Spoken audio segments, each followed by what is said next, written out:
Hey everybody, I hope it's going well.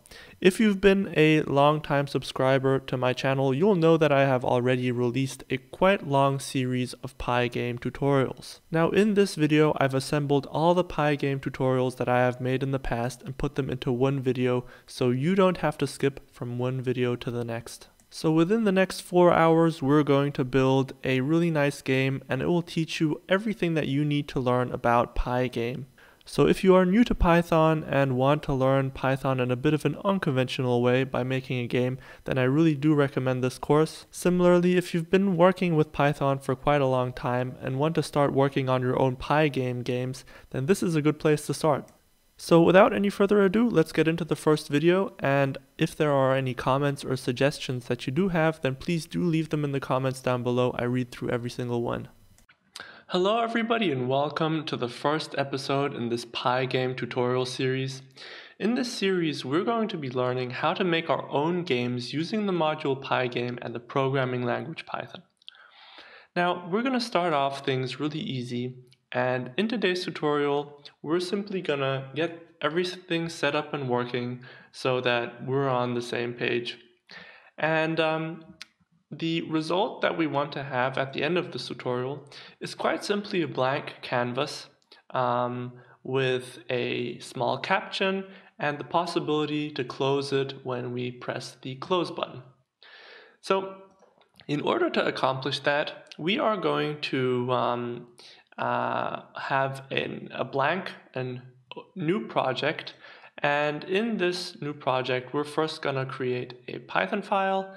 And we're going to create a file with the name game, right? So this is going to be the main file for our game.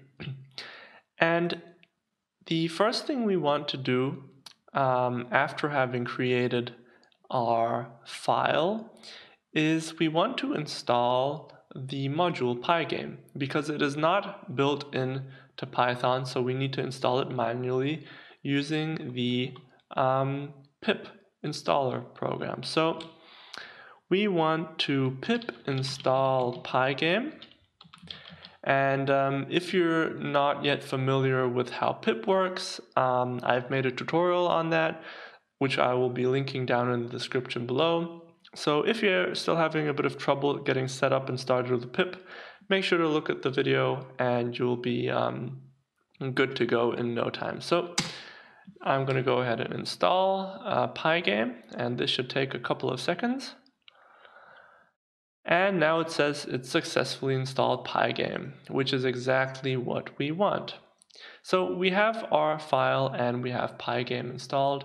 So let's go ahead and import the module, import Pygame, and we want to initialize the module. So we do that by writing pygame.init, and we want to create a window, win, which is short for window, and we are going to give it the dimensions of 500 pixel by 500 pixel. So we write pygame.display.set_mode, and this function takes as an argument a tuple, which is the height, the height and the width of the canvas, and we're going to give it a height of 500 pixels and a width of 500 pixels. And in addition to that, we are going to give our window a caption. So we do that by writing pygame.display.setCaption, and then in the parentheses we are going to write the caption first game. Alright, so let's go ahead and run this and see what happens. You'll see that a window quickly pops up and then vanishes again. And this is because we haven't told Python to keep on running. So it executes all this code once, but then after it does that, it calls it a day and is finished. So we need to carry on by making our while loop, which is pretty much at the heart of any game that you program using Pygame. So we're gonna first create a new variable and call it run. Run equals true. And then we are going to create our while loop. So while run, while true, it is going to display update. Pygame.display display.update. And now you'll see that if I go ahead and run this again, it is going to keep on running because we have a while loop which is set equal to true because the variable over here is equal to true. And it will keep on updating our display. So let's see what happens. You'll see the window pops up and I have this loading icon.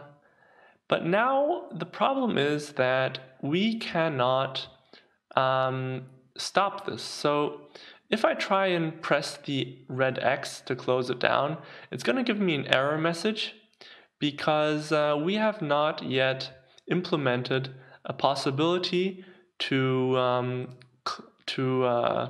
sort of shut down this while loop.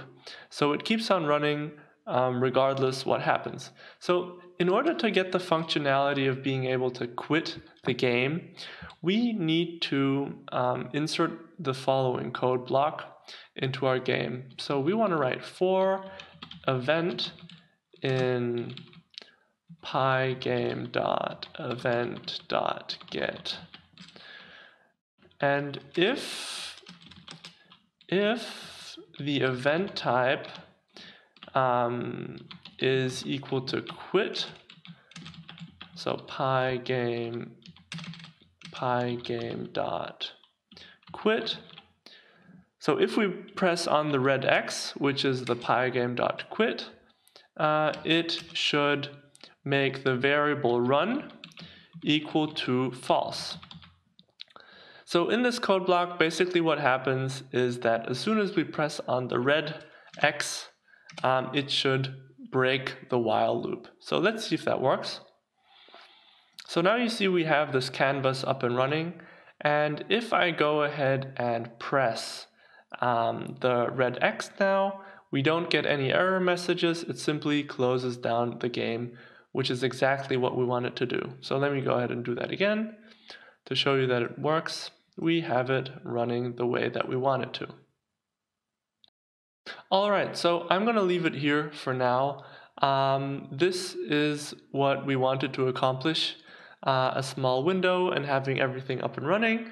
So now you should be on the same page with me and be able to follow with all the subsequent tutorials that we do, because they're all going to be building on top of one another, and this is sort of the basic canvas which we're going to be using.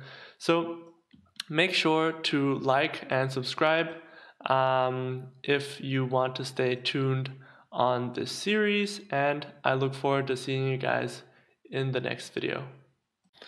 Hello everybody and welcome back to another episode in this Pygame tutorial series. Now in this series we're trying to program our own game using the module Pygame in Python, and the aim of today's tutorial is to implement movement into our game. Now let me show you what I mean by that. Over here up on screen you will see that we have a canvas which we learned how to program last episode. And when I now press my keybinds, for example up and down, you see that this dot that we have on the screen moves depending on what keybind I press. Now I can also go left and right, I can go diagonally and all over the place. And this is exactly the result that we want to have at the end of this tutorial. So let me close that down and we're back in our editor where we left off after the first episode. You'll remember in the first episode we looked at how to program a blank canvas. We learned how to create a caption, which we do in this line of code over here. We also coded we also talked about how we can determine the size of the window by adjusting the parameters in the parentheses over here. And we also talked about how we can close down the game and interrupt the while loop. So if I go ahead and run what we coded last week, you'll remember that we had a blank canvas. All right, so moving on, how can we now get this moving circle into our canvas? So the first thing we want to do is we somehow want to draw a circle into our canvas. So in order to draw a circle, we're going to call a class method called drawCircle in Pygame. So we're going to write pygame.draw.circle, and this class method, it takes several parameters. The first parameter that we have to input is the surface on which we want to draw the circle. And the surface is, of course, the window, which we have up here. So I always call it canvas, but you can call it surface or window or whatever you want. So the first parameter is the canvas or window. And then we have to follow it up with some more parameters. The color of the circle, we're going to make it white. So this is going to be 255, 255, 255. And for the people wondering what exactly this tuple is over here, this is basically the RGB color notation. So you can look that up if you want to. So basically it's red, green, and blue components, RGB, red, green, blue components, and white has all of them set to the maximum value, which is 255. So just so you know what we are doing over here. Then the next thing we want to input is another tuple, and it is going to be an x and a y value, both integers, where we want to place the circle in our window. So we're going to put an integer x separated by a comma from integer y, and of course we need to define the variables up top. So x is going to be 250 and y is also going to be 250. The reason why I'm choosing 250 for both our x and y values is because it's going to appear in the middle of our screen, because remember our window is 500 by 500 and 250 by 250, that is the center of the screen. So we're going to place it right in the center, and a final parameter we still need to input is the radius of the circle. And the radius of our circle is going to be equal to, let's say it's going to be equal to 15 pixels. All right. So now we have managed to draw a circle. Let me go ahead and run it.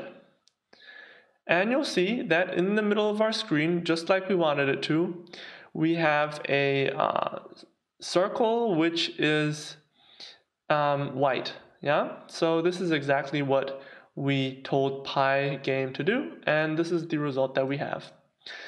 So moving on, we now want to move this circle on the canvas. And this is where the important and most interesting component of today's tutorial comes in. This is the user input and the assigning of keybinds. So first you need to define the user input. Input is equal to pygame.key.get pressed. So this variable that we've just created over here is assigned the value of a key that we press on our keyboard. And now we have several if statements that we need to make.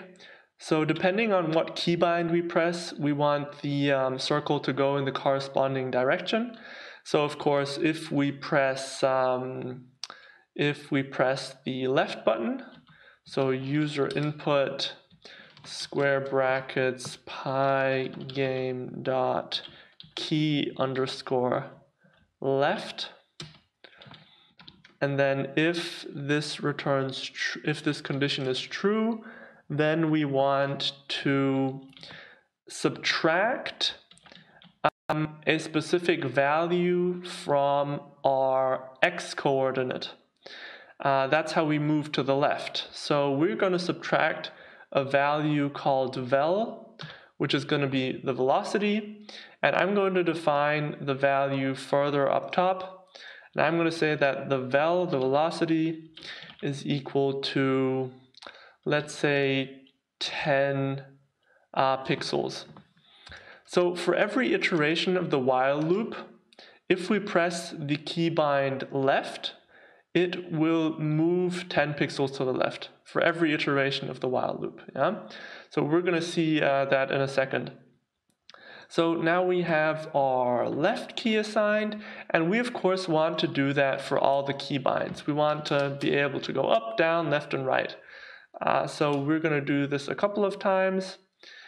So 1, 2, hold on. 1, 2, 3, and 4.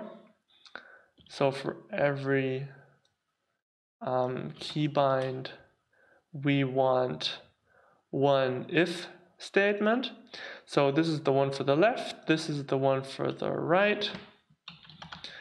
Then we want one for up, and we also want one for down. Down, hold on. Make sure to capitalize this. Okay.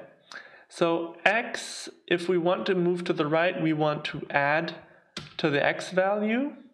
If we want to go up, we want to subtract from the y value. And if we want to go down, we want to add to the y value. All right, so this looks good for the moment.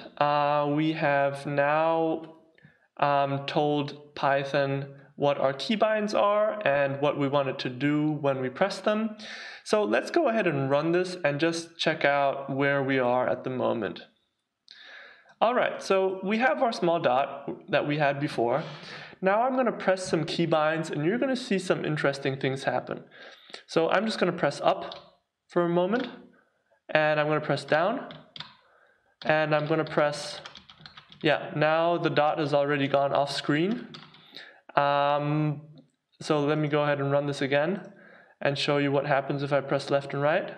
So I'm going to press right now, and I'm going to press left, and up again, and down again, and right. And you'll see two things happening. The first thing is that the movement of this circle is super fast. So I can barely control this circle. It goes off screen really quick, and I can't find it after the ball has gone off screen. And the second thing is, besides going really fast, it also draws the path of the circle. And we want to somehow find a remedy for both these things, because that is of course not the result which we want. So the first thing we want to do to make the path go away is that for every iteration of the while loop, we want to fill the screen black again. So we're going to write win.fill, and then we're going to pass in a tuple, which is going to be 0, 0, 0, which is the color, the RGB color code for black.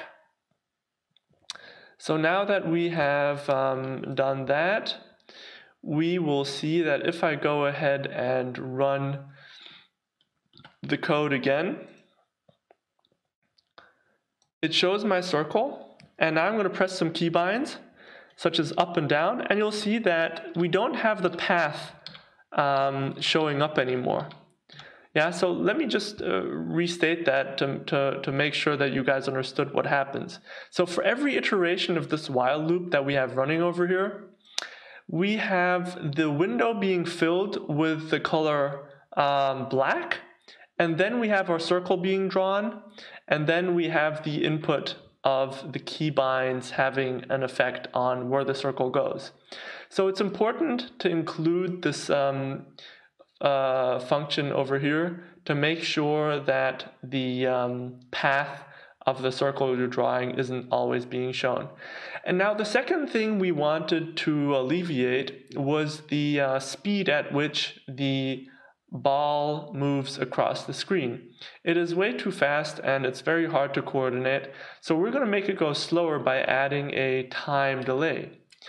And we do that by adding the pygame.time.delay, and it delays the loop by a certain amount of milliseconds, as you can see here.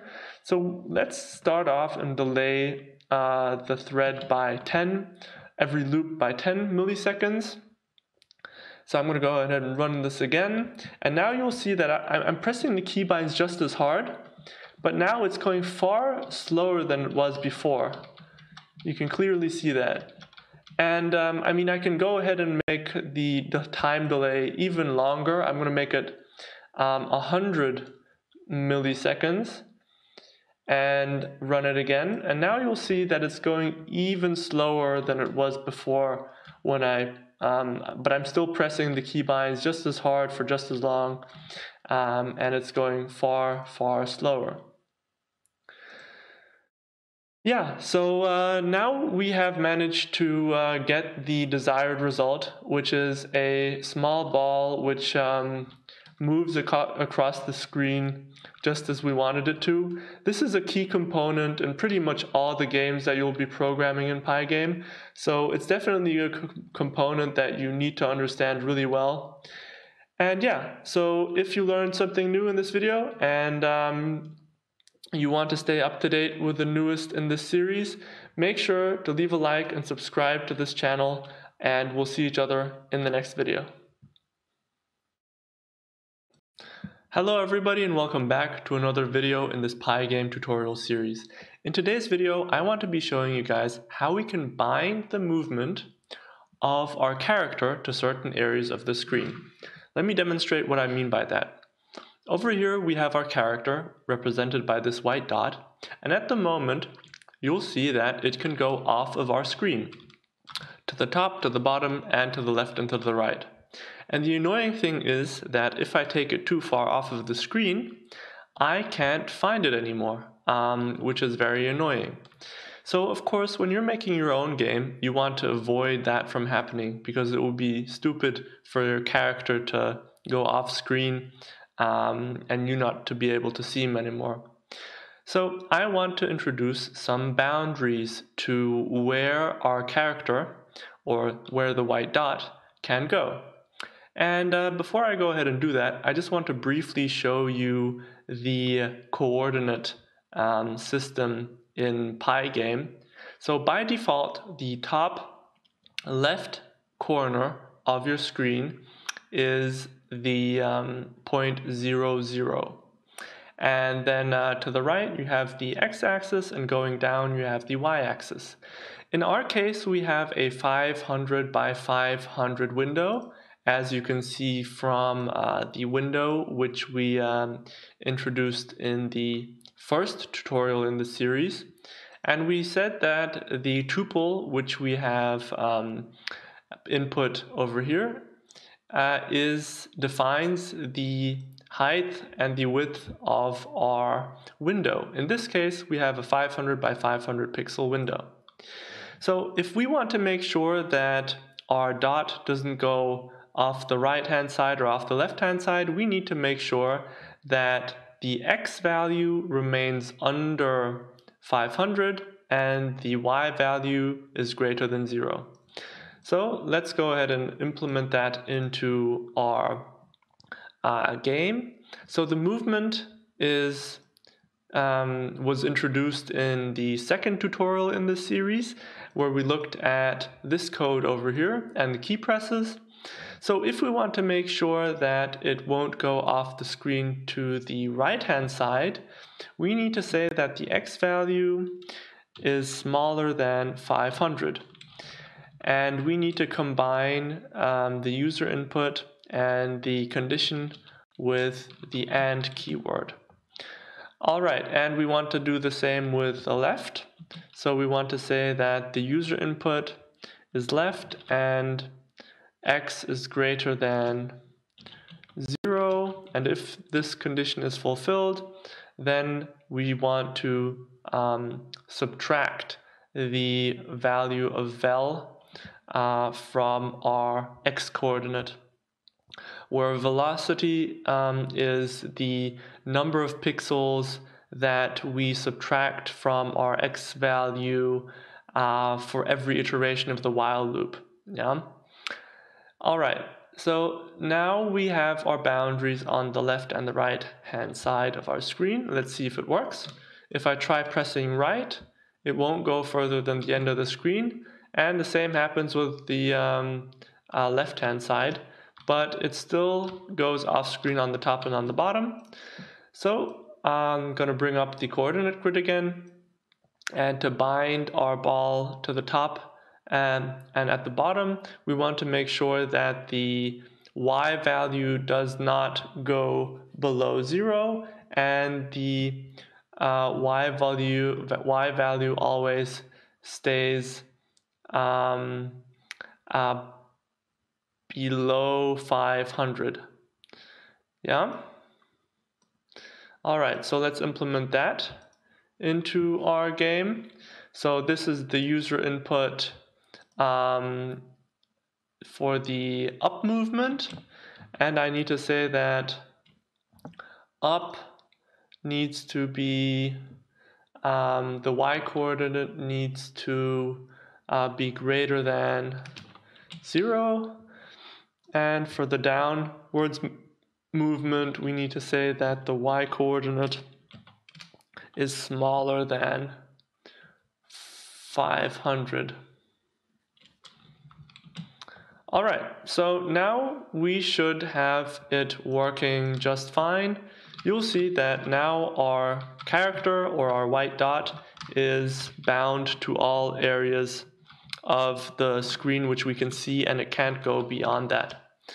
All right, so that sums up our tutorial on the coordinate system and how to restrict the movement of a character to certain areas of our screen.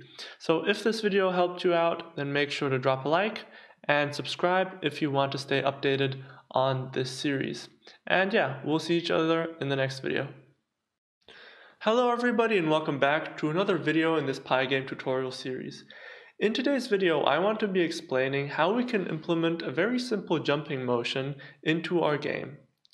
So if you've been following this series from the very beginning, then the code that I have up in the editor right now should seem familiar to you, because it is the code that we've been explaining in the first couple of tutorials. The only difference is that I have removed the possibility to move upwards and downwards on the screen using the keybinds up and down. And there's two reasons why I did that. The first reason is to just shorten the code to make it easier to replicate. And the second reason is that I don't think it makes sense to have the possibility to move upwards if you are going to implement jumping motion anyway. All right, so that being said, let's just quickly look at where we left off last time. We had a ball that can now only move left and right and is bound to the edges of the screen. Now let's make it jump. So the first thing that I want to do is to add another velocity component and sort of differentiate between the velocity in the x direction and the velocity in the y direction. So that is going to both be 10, and in the movement code block I now also need to adjust the variable because I've just renamed it. So I'm going to call this velocity x and velocity x again. All right, so now we have split the component of velocity into 2 dimensions. And the next thing we need to do is introduce a variable called jump. And by default, it is going to be false. Because when you're starting off the game, you don't want to be jumping right off the get-go. You want to jump when you press the spacebar. Having said that, we want to write if jump is false and user input is the space key, so pygame.space. Then we want to execute the following code. We want to change the jump variable to true. And if jump is true, you don't really need to write that, but I just want to make it really explicit, so you can leave is true away, but let's keep it in for now. And yeah, so if jump is true, then we want to move upwards on the screen, right? Because a jump is always upwards, so you want to be decreasing the y coordinate. If you remember in the last tutorial, I said that the top left corner of the window is the coordinate 0, 0.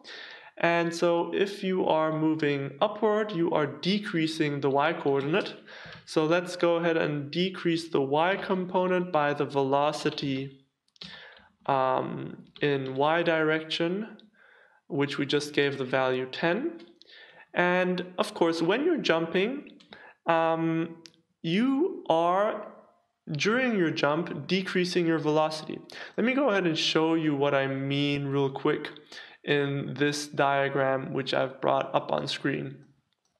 So this is basically our ball, and there's an upward arrow over here and a downward arrow over here, sort of showing you the motion of this ball. So we're starting out at the bottom, and at the bottom, when we're moving up, we have a velocity of 10 pixels per while loop iteration. And when we move up, we want to decrease the velocity in the y direction. And when we get to the very top of the jump, we are basically stationary, and there's a velocity of 0. And after we have reached the very highest point in our trajectory and start moving back down again, we want to increase the velocity again. But now you'll notice that the velocity has the opposite sign. Over here, when we're moving up, we have a positive sign. But when we are moving downwards, we want to have a negative sign. So the way we can implement this in our code is by saying that we want to decrease the velocity in y direction by 1 unit for every while loop iteration. And if the velocity in y direction is smaller than -10, we want to finish the jump by changing the variable jump to the value false again, and we want to change the value of the velocity to its original value, which was 10. So let me go ahead and show you what I mean by that in using the diagram again. So when we are moving up, we are decreasing our velocity, and then when we start moving down again, we are increasing our velocity again, but in the opposite direction. And once we get to the point at the very beginning where we left in first place, we want to stop the jump motion when the velocity that we left with is equal to the velocity that we come down with. And that is exactly what happens here. So if the velocity is minus 10 again, which is the velocity which we left with at the beginning of our jump, but just with the opposite sign, then we want to finish our jump. So now you'll see that if I go ahead and run the code, it should work. Oh yeah, you'll see that right now when I'm pressing the space button, I get a small jump. Now, how could we make this jump a little bit bigger? So in order to make this jump bigger, we could, for example, multiply our velocity by a constant. So let's multiply our velocity by the constant 4, for example. And now you'll see that our jump has gotten a lot bigger. But at the moment, it is still pretty fast. So how could we go ahead and slow our jump down? We can slow our jump down by increasing the time delay. So let's go ahead and increase it to, let's say, 30 milliseconds. And now our jump will have slowed down. I hope you can see that. And the cool thing is that when I move to the left and right, I can also move mid-jump. So you'll see that I can move and change my jump direction mid-jump as well.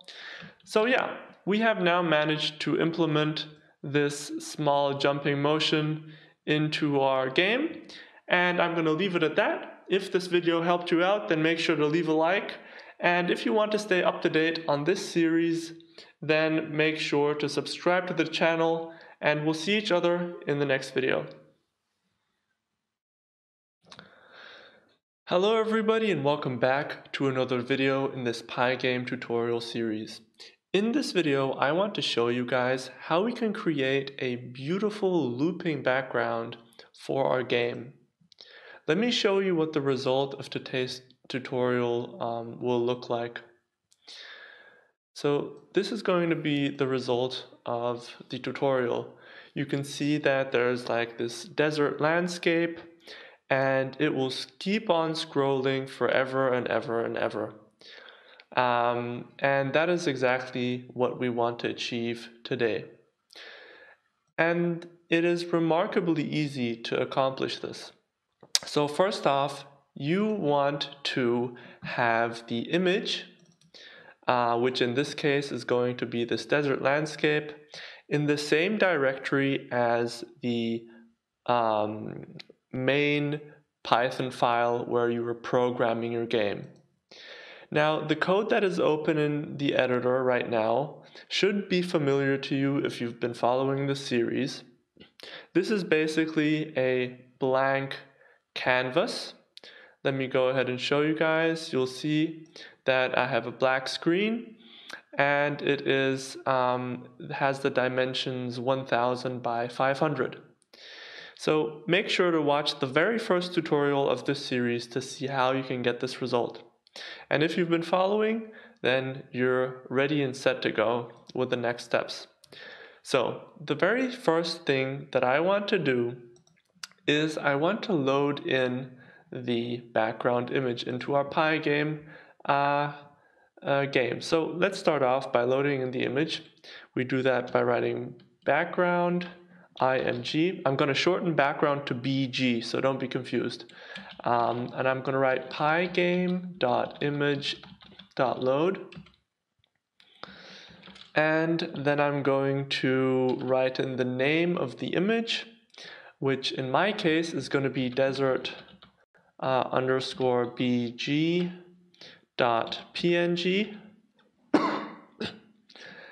And then after I've loaded in the image, I need to scale the image to the window. So we do that by using the transform scale function. So let's go ahead and do that. I'm going to write bg, which is going to be our transformed background, is equal to pygame.transform.scale, and then we are going to take as an argument the background image, which we have just talked about. So that's going to be bg_img. And the second argument is, of course, the height and width of the transformed image. So since our window is 1000 by 500, it makes sense to use exactly the same dimensions for the transformed background image.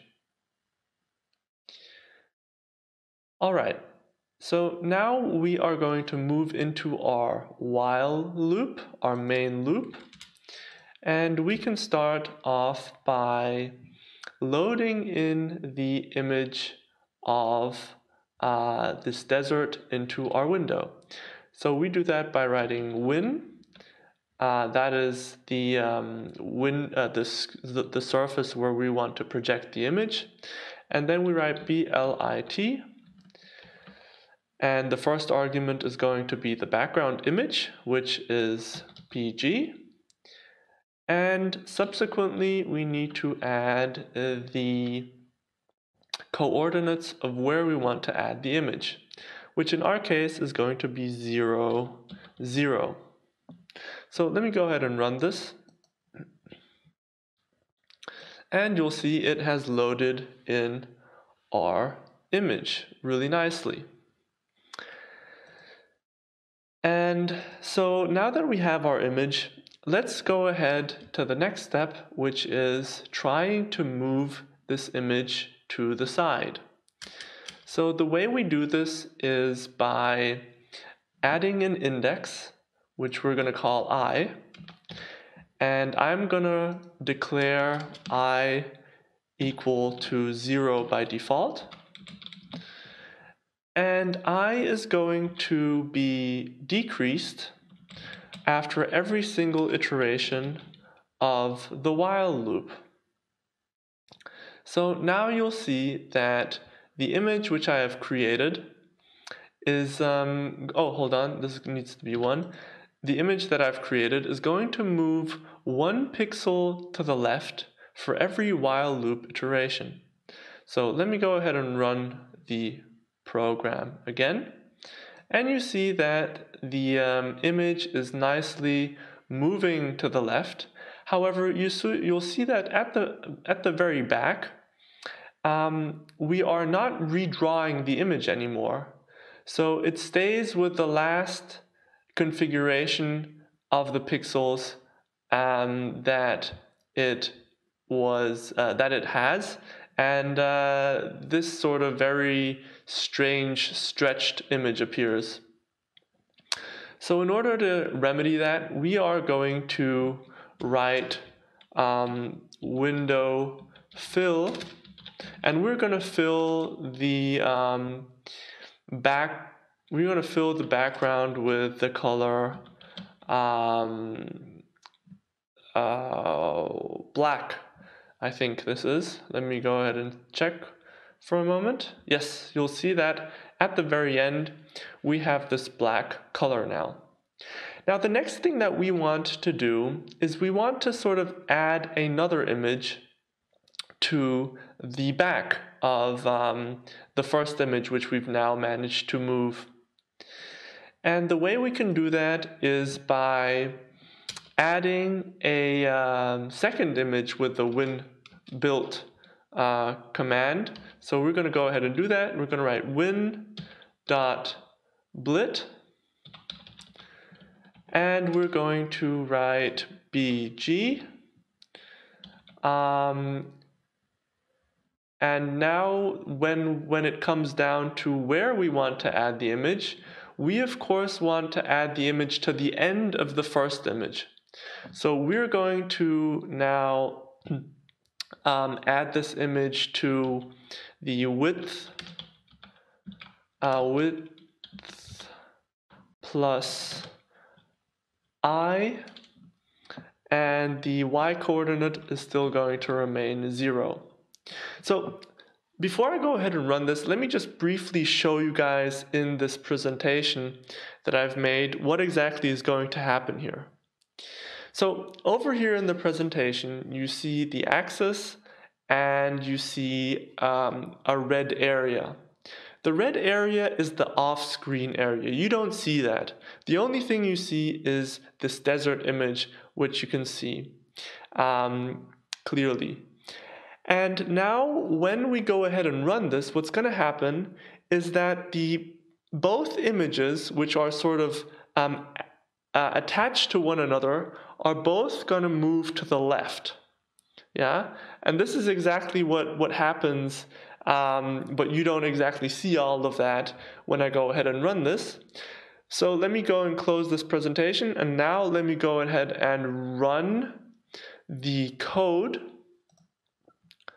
and you'll see, oh, hold on, I got an error. Oh, width is not defined. Of course, we haven't defined the width yet. And the width of our image is width of our image is equal to 1000 pixels. All right, so now that should be solved. So let's go ahead and run it. And you'll see that now we have the first image, which is gradually moving off the left-hand side of the screen.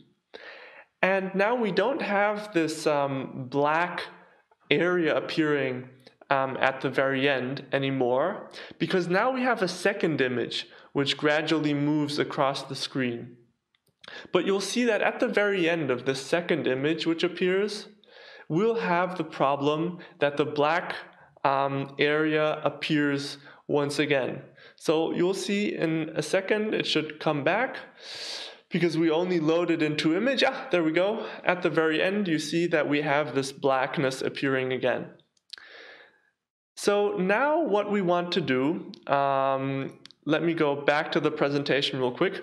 So now what we want to do is we want to add an image, a new image, for every single time the last image is moved off of the screen. So it's a bit hard to describe, but you have these two images which we have now created, which move off the canvas, and then a new image should be created. And we can do that quite simply. Let me go back to the editor. We can do that quite simply by writing an if statement.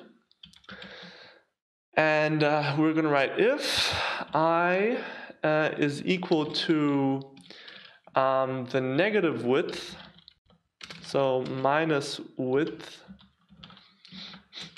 we are going to blit in a new image on our screen. So we're going to write win.blit, and then we're going to write the first argument is the background image, so which is BG, and then we want to add it at the exact same point we added the second image. So I can just copy and paste this. And once the image is loaded in, we want to reset the index I to 0. And now you'll see that we have finally accomplished exactly what we want. You have this beautiful scrolling background which will go on and on for eternity, and this sort of background, looping background, is really nice when you're trying to make your games really come to life and sort of have a running and jumping game. So yeah, if this video helped you out and you learned how to loop nice backgrounds, then make sure to leave a like and subscribe to this channel if you want to stay updated on this series.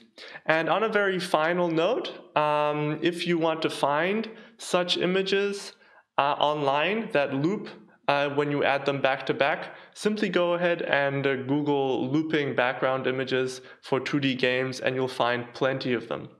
All right, so yeah, see you in the next video. Bye. Hello everybody and welcome back to another video in this Pygame tutorial series. In today's video, I want to be showing you guys how we can create an animated character such as the one that you see in the canvas right now. When I press my keybinds, he walks to the left and right and he is fully animated. So this is exactly what the outcome of today's tutorial should look like. Now, if you've been following this tutorial series from the very beginning, then the code that is up in the editor right now should be familiar to you, because it is the code that we looked at in the second episode in this tutorial series, where we looked at how we can create movement of a character. So if you want to get this code or any other code that I used during the tutorial, then make sure to check out the first link in the description, which is where you'll find my GitHub page, and that is where I upload all the code from all the tutorials. So that being said, let's get into programming this animated character. So let's see where we are starting off. We are going to use as a basis the code from the second tutorial, and this is where we learned how we can create this small moving dot. But instead of a moving dot, we want an animated character. So the first thing I'm going to do is adjust the code very slightly. The first thing I want to do is to delete the possibility to move up and down, because I only have pictures which show my character moving left and right, so we'll leave that out.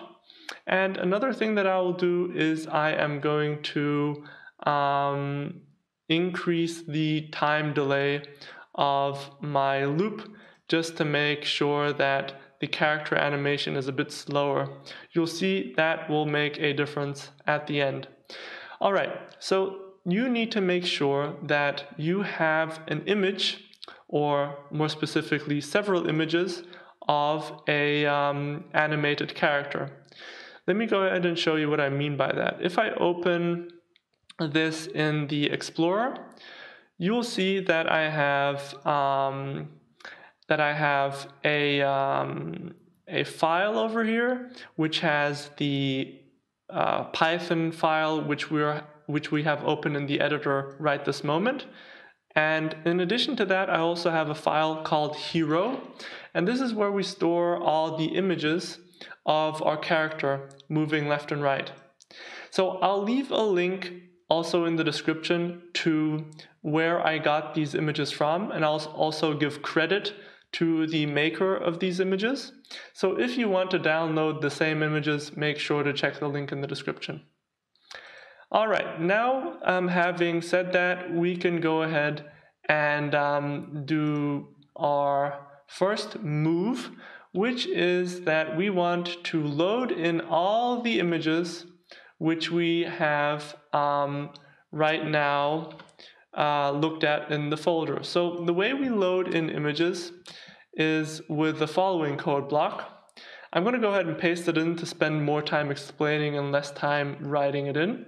So over here we have several lines of code. You'll see over here we have a variable, and it is assigned the standing image.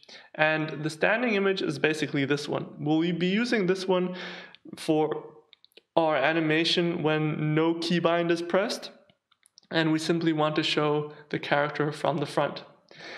And in addition to that, we have a variable called left, which is an array of images which show our character moving to the left. So you'll see it's these images, and right now you'll see if I open them sequentially in my editor, you'll see there's like this slight moving motion, and that is exactly what happens in our game. The game simply shows these images sequentially, and that's what makes us think or makes it seem like it is moving. So one problem with loading the images in this method, which I've shown over here, is that it is quite a long and tedious code block, and there's a smarter way to do it, and I'm going to show you by loading in the images which show to the right using this other method. So we have the images showing to the left. Now here's the images showing to the right. I've simply created a for loop, And since I have 9 images which show to the right, which are these over here on the left-hand side of the screen, which I've just highlighted, and you'll see that these images are named as R, which stands for right, and they have an index. And right here I am just loading them in by creating an empty array, or an empty list more specifically, and then we are simply appending the index, which corresponds to the index over here, 1, 2, 3, 4, and so on, to the file name, or the path name more specifically. So these are basically 2 ways of doing the same thing. So over here we've done it for the left using one way, and for the images which show to the right we've done it another way. And I just want to make sure that you have both ways, that you've seen both ways of doing it. And one more module that I need to import is the module OS, import OS, because we're going to be using it over here. Alright, so now that we have the images loaded in, the next thing we want to do is we want to create 2 variables. We want to create the variable move left, and we want to have another variable which is called move right, and both of them are going to be given the default value of false, because of course when you're starting up your game you're not going to be moving in either direction until you press your first keybind. So by default you're moving in neither direction. And then we are going to we're going to add these 2 variables into the movement code block down here. And when we press the left keybind, we of course want to have left equal to true. And when we press the right keybind, we want our right variable to be equal to true.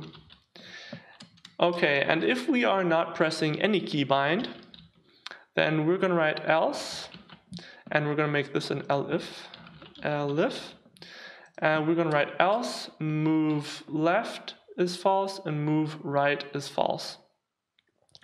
Okay, so now if we go ahead and run this, you'll see nothing will have changed. We haven't added any of the pictures in yet, but we still have this white dot, and we don't want this white dot anymore, so I'm going to go ahead and delete it.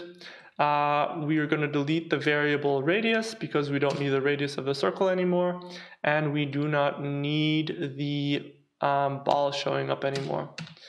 Okay, so having deleted that, we are now going to create a function and call it drawGame. Function, so define draw underscore game, and it takes no arguments, and it is going to include all the code which draws our game. And the reason why I'm declaring a function for this is quite simply because I don't want to overcrowd the main loop. I don't want there to be too much code. I want to be the code to be nice and orderly. So we are going to go ahead and cut all the code which has anything to do with drawing the game into the draw function. Okay, so now we have that in our draw function, and of course we need to call the function in our main loop once to make sure that we are making use of it. So draw game. There we go. And in our function, which we have now created, we want to somehow create the mechanic which allows us to iterate through these images so that it seems like the character is being animated. And the way we do that is by creating a new index. We're going to call it step index. And this is going to be the index which allows us to go through the array of images which show to the left and to the right and we're going to be using this array to sort of display these images sequentially. You'll see what I mean with it in a second. So in our function, we're going to write global step index, and we are going to make a couple of if-else statements. So if the step index is greater than or equal to the number 9. Oh, hold on, what's wrong? Yeah, 9. Then we want to reset the step index. Now, the reason why I'm resetting the step index if we exceed the value of 9 is quite simply because I only have 9 images showing to the left and 9 images showing to the right. So once we have iterated through 9 images, we need to reset the counter to 0. So that is exactly why I am resetting this index to 0 over here. The next thing we need to do is we need to have an if statement for move left. So if move left is true, then the code after the colon is going to be executed, and the code after the colon is simply going to help us display the image which goes to the left. So that's win blit, and then left, and since we have an array over here, we're going to use square brackets, and it is going to display the image at the corresponding index. So step index, and then the second argument we need to pass in here is the coordinates of where the image should be displayed, and that's simply going to be x, y. Then we need to do something very, very similar for our move right. So if, or more specifically elif, we move right, then we want to win.blit, and then we want to display the image of our character moving to the right. So we're going to reference the variable right, and we're going to reference specifically the right image at the step index. And of course, it should be displayed at our x, y coordinate. And of course, we also need to add 1 to the step index so that we move on to the next image every single time the code is executed. So step index plus 1 over here, and we also need to increment the step index in our move right code block. So then, if we are not moving to the left or to the right, we need to write an else statement for our stationary position, which is going to be win blit and the stationary image, and we're going to display the stationary image at the coordinate x, y as well. So let me just quickly go through the code to see if I've made any mistakes, but it looks fine for the moment. Let me go ahead and just quickly think if there's any mistakes that I made. Oh yeah, there's one more thing that we do need to do, and that is in the main loop over here in the else statement, we need to make sure that if we move in a direction and then lift our finger from the keyboard and are stationary again, we need to reset the step index so that the next time we move, it will start from the very first image again. So let's go ahead and see what we have achieved. Now we have our small character, and if I press left and right, you'll see that he is animated beautifully. And when I move right, he moves right. When I move left, he moves left. And he is beautifully animated the way that we wanted him to be at the very beginning of this tutorial. So there is actually a couple more things that I want to show you, how you can tweak this a little more to make it a bit more fancy. So one thing that you can change is you can increase the delay of the main loop. Let's increase it to somewhere like 100 milliseconds, and you'll see that now our character moves much slower. I hope you can see that in the video, but now you can see that the character moves a lot slower than it did before because we've quite simply increased the time of the while loop. Alright, so if we go ahead and reset that again to the value it was before, another thing we can do is we can display the individual images of our character for for more frames. So the way we can do that is by saying that the step index is larger. Let's make it somewhere like, hold on, let me just quickly think about this. We're going to make it 36. And we are going to then floor divide this by 3. I think I got this right. So what happens now is that every single one of our images is going to be displayed for 3 iterations of the while loop, so that it looks a bit more smooth. I hope that's going to work. Let's see if it does. So here we have our character. And, oh, hold on. I made a small mistake. I think, yeah, this needs to be equal to 4. Yeah, now this should work. Yeah, now this should work. I hope that you can see this in the video after it is rendered, but now every single image that we have to animate this character is being displayed for 4 iterations of the while loop. So it looks like he's moving slower even though he's moving just as fast as he did before. Alright, so I hope you learned something new in this tutorial. I tried to not make it too long, but animating characters is in fact something which isn't quite as easy as you might think at first sight. So if this video helped you out, then make sure to leave a like on this video. It helps out a lot. And if you want to stay up to date with this series, then make sure to subscribe to this channel. And yeah, I'll be leaving all this code in my GitHub, and you can find it in the first link in the description below. So, see you in the next video. Bye!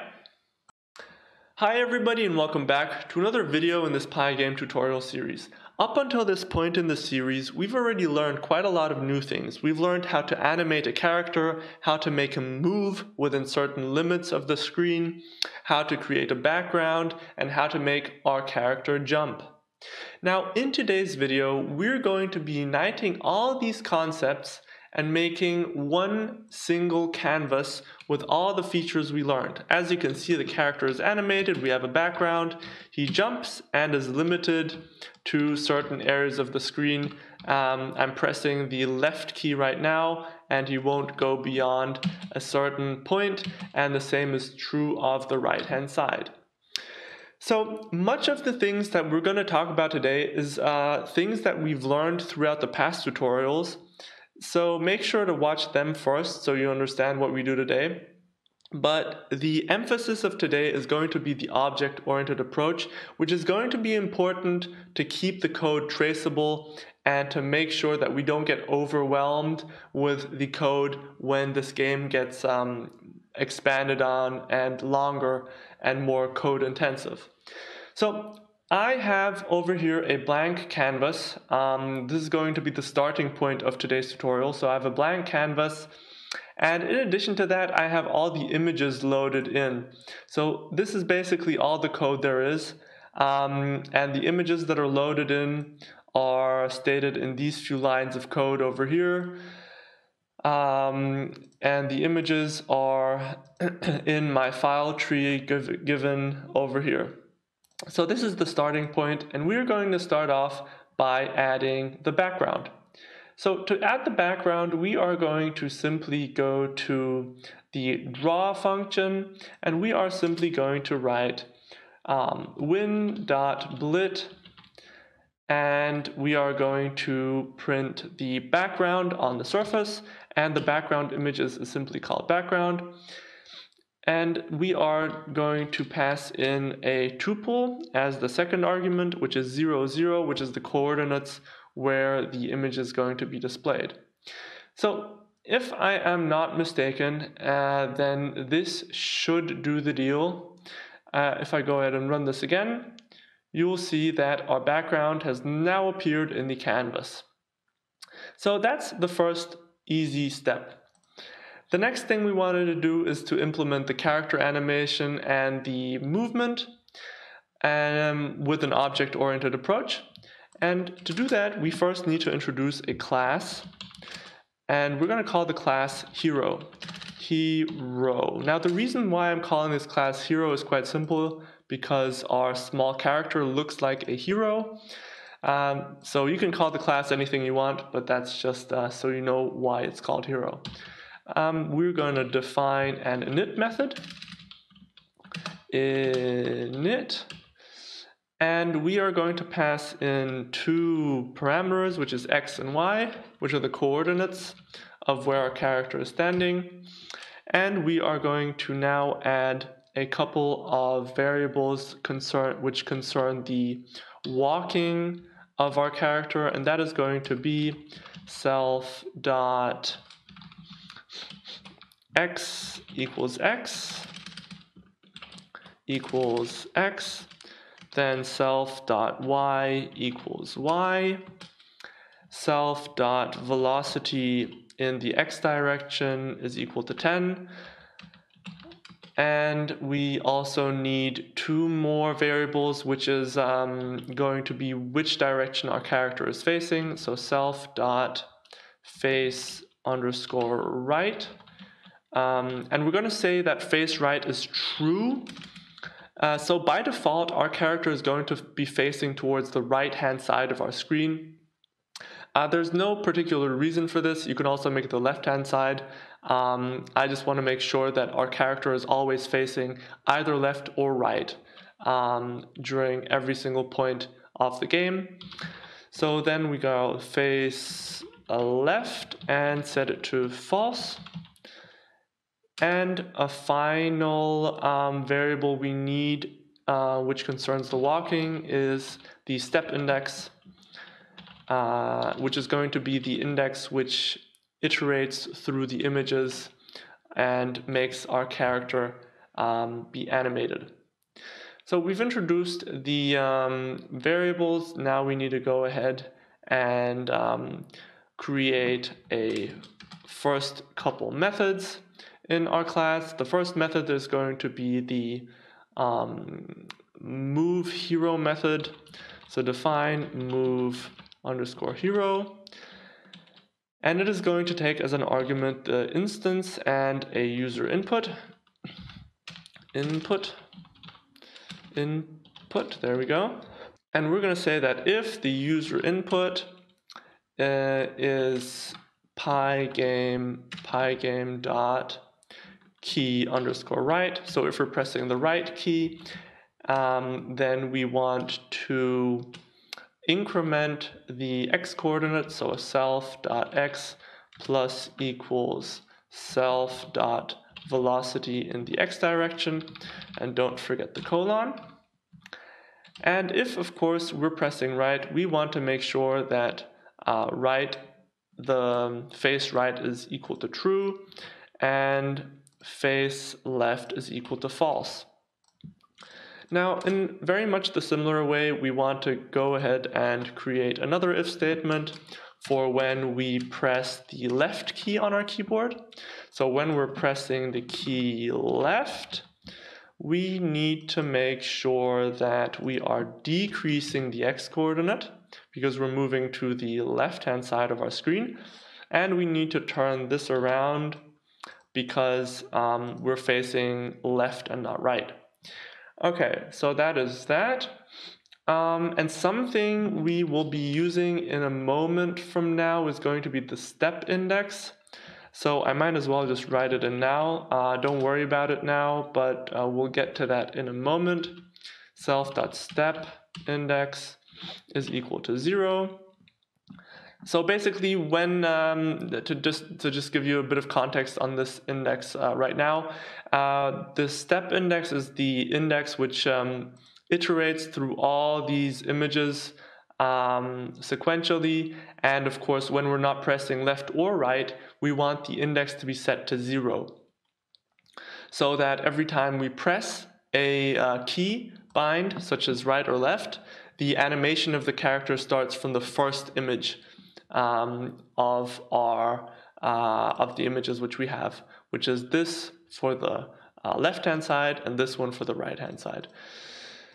Just to give you a bit of context, but we'll get back to that in a moment. So then after we have the first method, we need the second method in our heroes class, which is the draw method. We of course want to draw the character, so draw, and we're going to pass in 2 arguments, which is one instance, and the window in which we want to draw the character. And we're going to say that if self.stepIndex is greater than or equal to 9, in that case we want to self.stepIndex equals to 0. I'll explain that in a second. And if self.face left, if he's facing left, then we want to iterate through the images which have our character facing to the left. So win.blit, so in our window we want to blit the images that show our character moving to the left. And that is an array, so we need to make sure that we pass in an index, step index, and of course we need to add the coordinates of our character, which is going to be self.x and self.y. So we have the animation to the left working. We also need it working to the right. But of course, we also need to make sure we increment the index after every while loop iteration to make sure that we animate the character. So self.stepIndex plus equals 1. And we're going to do the same thing on the other side, which is the right-hand side. So we need to adjust this and that. All right, so now just to give you a bit of context on the draw method, we have 9 images which show our character moving to the left, which is the ones I've highlighted over here. So this is one example of one, which shows our character moving to the left. And we equally have 9 images which show our character moving to the right. This is one example of them. And since we have 9 images of each of the character moving in one direction and the character moving in the other direction, we need to make sure that as soon as we iterate through all 9 images in either direction, the index is reset to 0, because we don't have any images beyond the index 9. And so when the character is facing left, we of course want to show him moving to the left. And so we have the images to the left, which are given over here. And the index is, and then the image is printed onto the screen, which has the corresponding index at the coordinates x and y. And of course, after every while loop iteration, we increment the step index to show the next image of our character, which gives it the animation.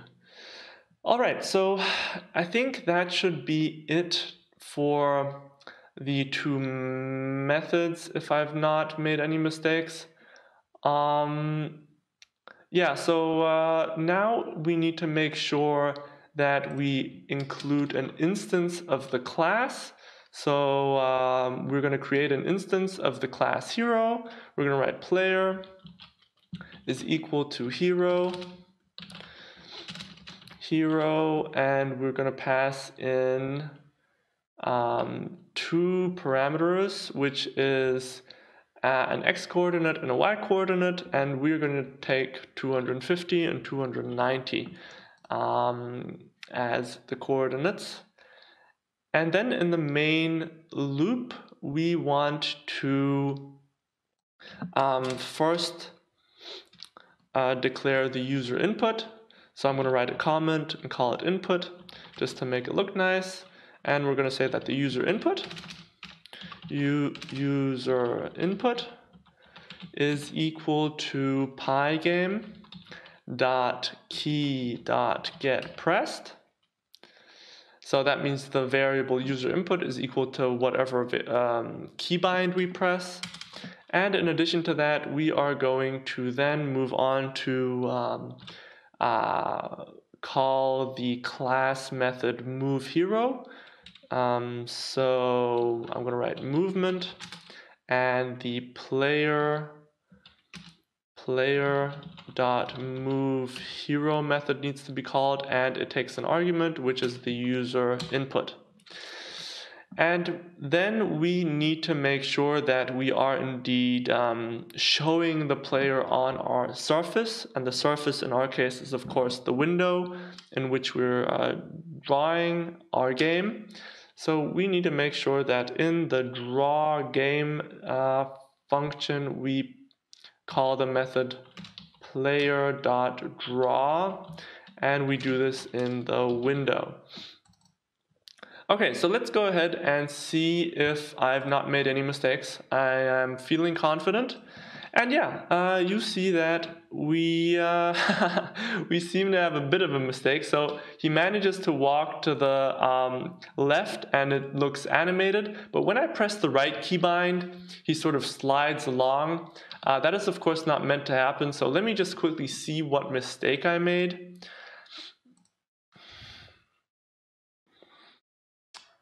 Yeah, I know what the mistake is. You know, there's always something that goes wrong. So over here, we need to, of course, write elif.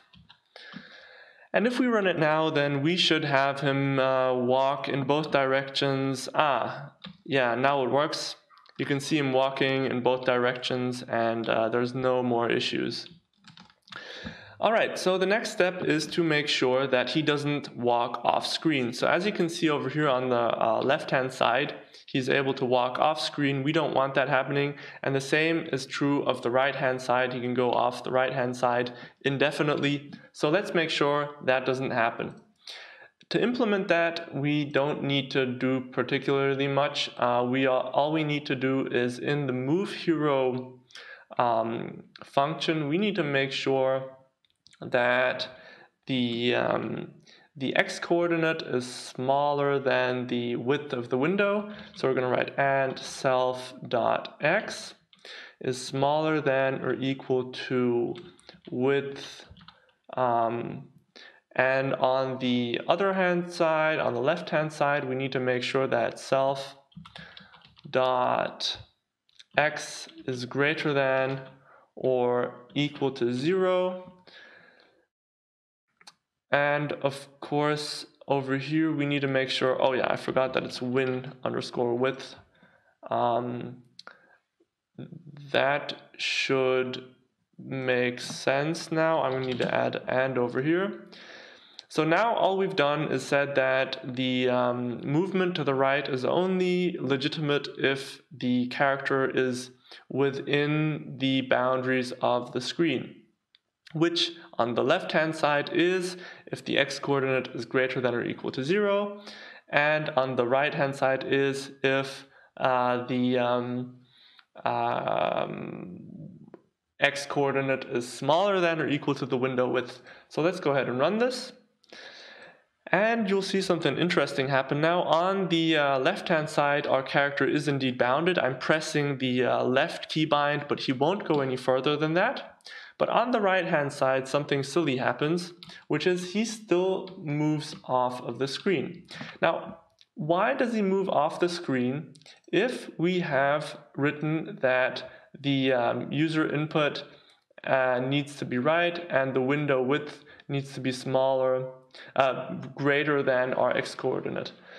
So he should not be able to move off the screen, but I'll tell you why he does anyway. So over here we have our small character. You should imagine that this sort of black square around is the window which we're using. And in Pygame, we need to keep in mind that the measurements are always taken from the top left-hand corner.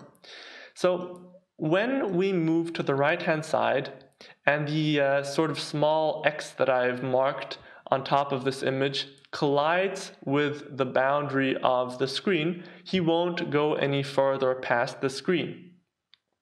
And if we move to the right-hand side, however, he can entirely move off the screen because the x sort of is still within the screen limits. And yeah, our character, however, can be off of the screen. So you need to make sure that there is an offset. So when we move our character to the right-hand side, we need to account for an offset that is equal to the length of this sort of line that I've just drawn there. So that being said, we're going to add an offset. We're just going to estimate it. We don't need to make it exact. I'm just going to say that the offset is about 62 pixels. So let's go ahead and run the game again. And after adding the offset, you'll see that indeed on the right-hand side, he does not go off of the screen. Now, the final thing that we still need to add is the jump. So we are going to now introduce the final function for today's tutorial, which is the jump. So define jump underscore motion is what we're going to call it. And it is going to take two parameters. One is the instance, and there's going to be the user input. Because whenever we press the space bar, we want our character to jump. So we're going to say that if the user input is equal to the space bar, so pygame.k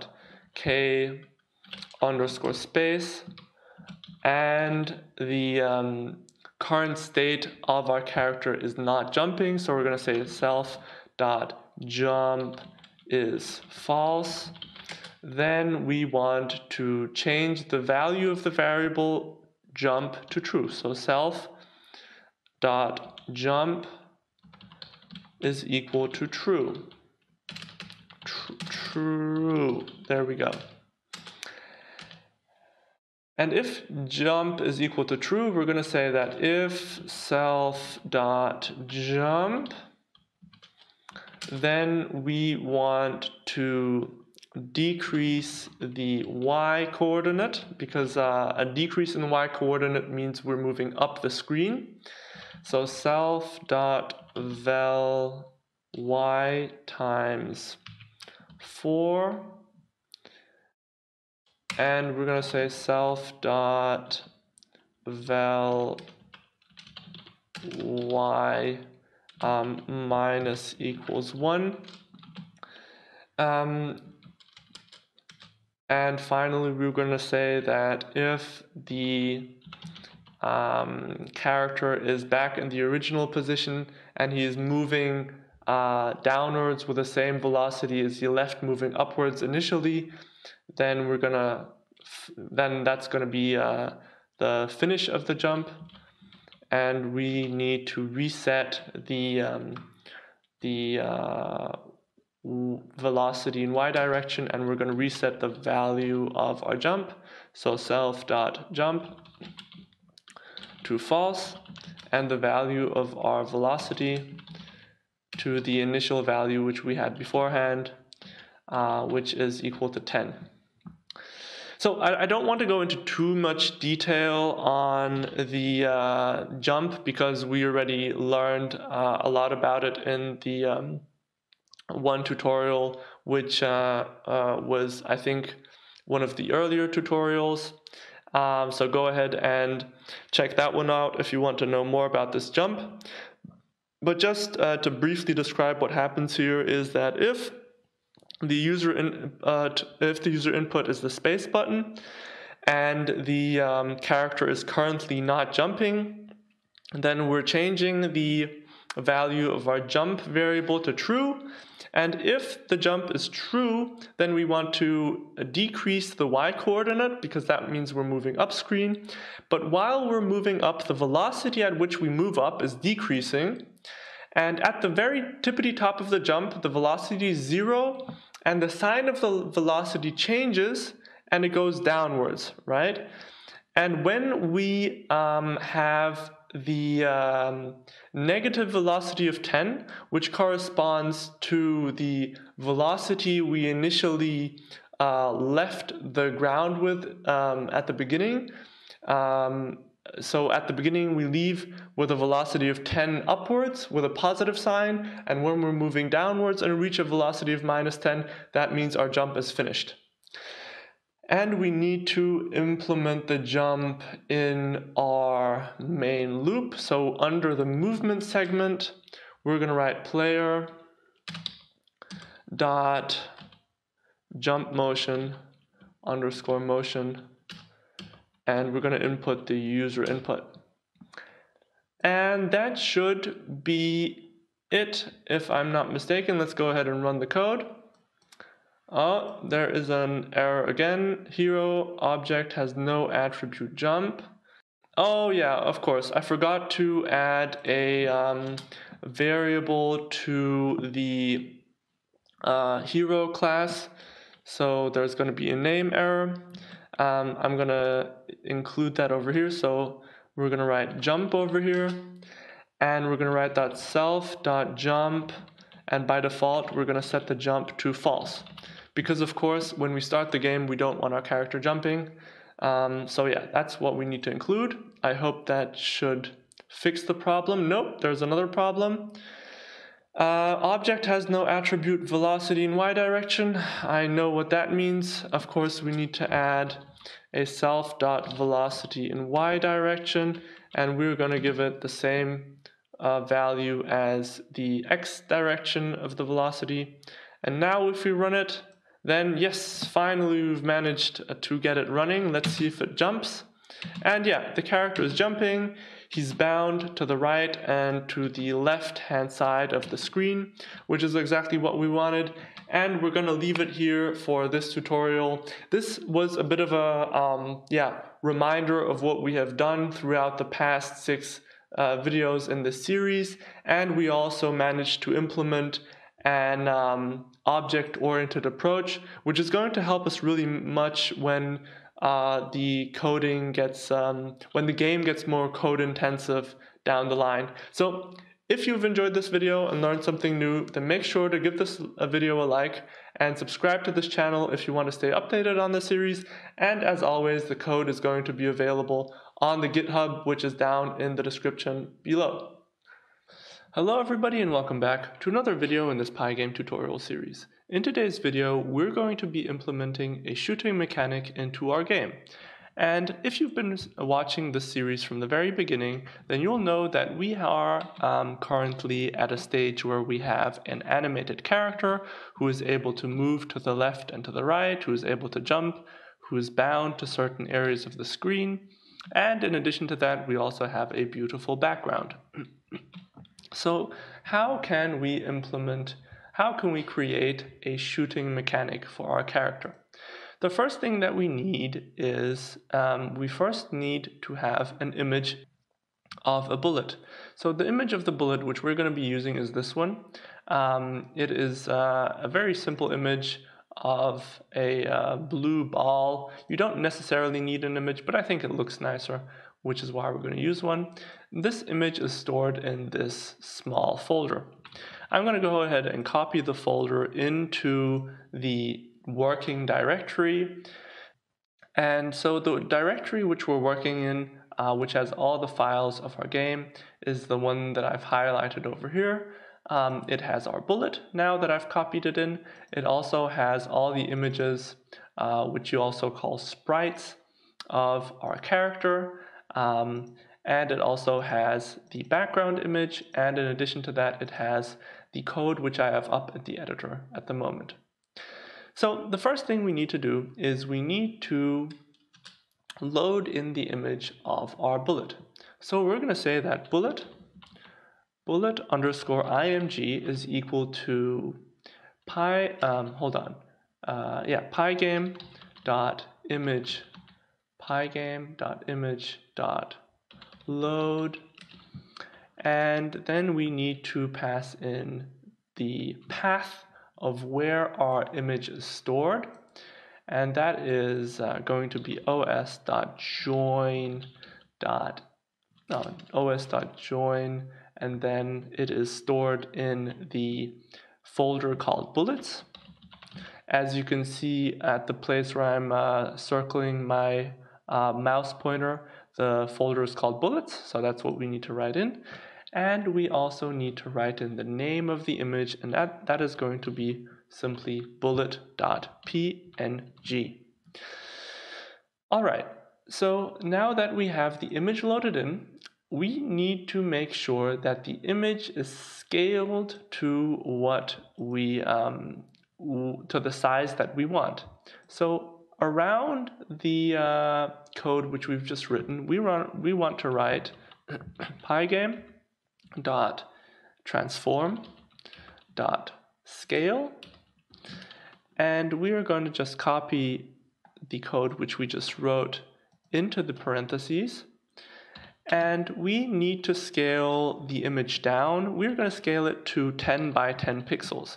Now the reason why I'm doing this is really simple, because the original image of the bullet, if I go ahead and open it up for a moment, you can see over here where I'm circling my mouse, it is 47 by 47 pixels. And that is going to be too big, so we want the image to be 10 pixels by 10 pixels, and that is exactly what happens when we use the scale function over here. So now we have loaded in a scaled image of our bullet. The next thing we want to do is we want to create a new first thing I'm going to do is close down or minimize the functions which we're not going to look at today, just to make the code less clunky for you guys. So I'm going to close them down, and we're going to create a new method in our class hero. So we're going to write define, and the method is going to be called shoot. Define shoot, and it is going to take only the instance of the class as a parameter, and it is going to create a new bullet every time we press the F key on our keyboard. So if the user input is the F key on our keyboard, so pygame.k_f, which you can think of as key_f, then we want to create a new object of the class bullet. Now I've not coded the class bullet yet, but we'll do so in a moment. So just take this as a given for now, bullet, and we're going to pass as parameters into the class bullet several things, and that is the x coordinate and the y coordinate of our hero, self.y. And remember, the hero is simply the character which we display on the screen because he looks like a hero. All right, so we are passing in these two parameters to the class bullet, and we also need to create a new variable which is going to be self dot hold on, what did I call it again? I think it's, yeah, bullets, self.bullets. And self.bullets is simply going to be an empty list. And whenever we create a new bullet, we're going to append the bullet to this list. By default, there's not going to be any bullets. That's why the list is going to be empty at the very beginning. So if user input is the key F, then we're going to create a new bullet, which is an object of the class bullet. And yeah, the next step is to then go ahead and create the class bullet. So class bullet is going to first have an init method, so define underscore init. And it is going to take as parameters the x and the y value. And it is going to be self.x is equal to x, self.y is equal to y. And the next method within our bullet class is going to be the draw method, which is literally going to draw the bullet on our surface, and the surface is the window, which is where our game is being played. So we're going to write define draw underscore bullet, and we want it to draw the bullet. So win, which is short for window. You'll remember in the previous tutorials that we declared that the variable win is simply the window of the game, which is given over here, which has a height of 400 and a width of 800. We did all this at the top. So just yeah, keep in mind that we've already done that. And it is going to then blit the image onto the screen. So bullet image, and the coordinates where we want to show the image is basically at the exact coordinate where the character is. So self.x self.y, and yeah, that is exactly the images of the that is exactly the coordinates of the character, which we're passing into the init method over here. Yeah, so that is exactly what's going to happen. Then in the main loop of our game, we then want to listen for the key press F. So we're going to write hashtag shoot to make a comment, to just have it a bit more orderly. And we're going to write player dot shoot and empty parentheses. And remember, player is simply an object of the class hero, which we have created over here. And we've called it player because we control that small man running across the screen. So that is just simply what we're going to call the one and only object of the class hero. And then the final thing we need to make sure is that we actually go ahead and draw the image onto the screen. So in our draw game function, we of course also want to draw all the bullets. So for bullet in player.bullets, we want to make sure that all the bullets are drawn. So we are going to call bullet, we're going to call the draw bullet function on the bullet. So draw bullet. There we go. Okay, so this should be it for our first step. We've not told Pygame, we've not told our game yet how we move the bullet, but the bullet should be created. OS has no attribute join. Hold on, there seems to be an error. os.join. Let me just quickly check what went wrong.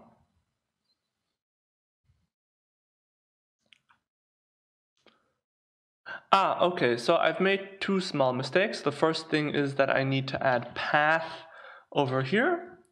So make sure to add path over here. And the second thing I need to adjust is that we need to append the bullet to the list once it's created. So we need to write one more thing over here. So self.bullets.append and then bullet. Okay, so now it should be working fine. Let me go ahead and run this. And you'll see that now every time I press the F keybind, there is a small bullet which is created on the screen. You'll see that if I go ahead and do this in the corner, look exactly at where the bullet is created. The bullet is created in a spot which is slightly offset from the middle of our character. Let me go ahead and show you by running this again on a clean canvas. So look exactly where the bullet is created. There's some sort of offset there. And the reason why there is an offset is because when Pygame gets an image, for example, the image of our character over here, it takes the top left corner of the image. It doesn't take the center of the image as its center. It takes the top left corner, and that is exactly where the X and Y coordinate of our character is, and that is exactly where the bullet is going to be created. So that small offset is a bit of an annoyance. So let's make sure that the bullets are created at the very center of our character, and we are simply going to do that by adding a value to our X and Y coordinate. And I've just made this a rough estimate, so this is by no means exact, but it's a bit of a trial and error thing that I've done here. So I'm going to add the value of, hold on, what did I add before? Let me just quickly check. I'm going to add 15 pixels to the value of X, and I'm going to add 25 to the value of Y. So now what is happening when I go ahead and run this again? It is moving 15 pixels to the right of this top corner, and then it is moving 25 pixels down, which is more or less the center. So if I go ahead and run this now, you'll see that the bullets are in fact being created more or less, well, not quite, but somewhere at where the middle of our character is. It's good enough for now. Yeah, so let's leave it there with that. Okay, so the next thing we want to do is we somehow want to create a moving bullet. So the next thing we want to do is we want to move the bullet by changing the shooting function. We're going to say that for bullet in self.bullets, we want to bullet.move. We want to call the function bullet on the we want to call the function move on the bullet is what I mean to say. So in the class bullet, we're going to create the move function. So define move. And we want to increment the value of our X coordinate by 15 pixels for every while loop iteration. So we're going to say self.x plus equals 15. And that should do the job. If I go ahead and run this now and press F, you'll see that the bullets are actually being fired. But there is still some stuff which is not quite correct. One thing is that we can fire indefinitely an indefinite amount of bullets. And the second thing is that the character only shoots in the direction to the right hand side, what I mean. But if the character is looking to the left hand side, as he is right now, he still shoots to the right. So let's try and make him shoot in the direction which he is looking in. Okay, so let's close that down and do that. So to make sure that the character shoots in the direction which he's looking at, we're going to create a new function within our hero class, and the function within our hero class which we're going to create is going to be called direction. And I'm just going to go ahead and create it down here. So define direction,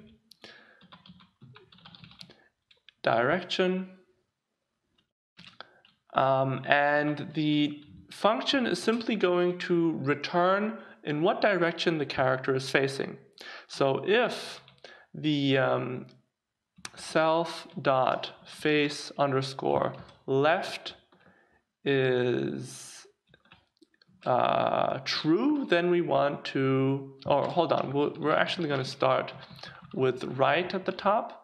So let me just copy this. We're going to have right over here, and below that we'll have left. So if he's facing to the right, we want to return the value of 1, and if he's facing to the left, we want to return the value of -1.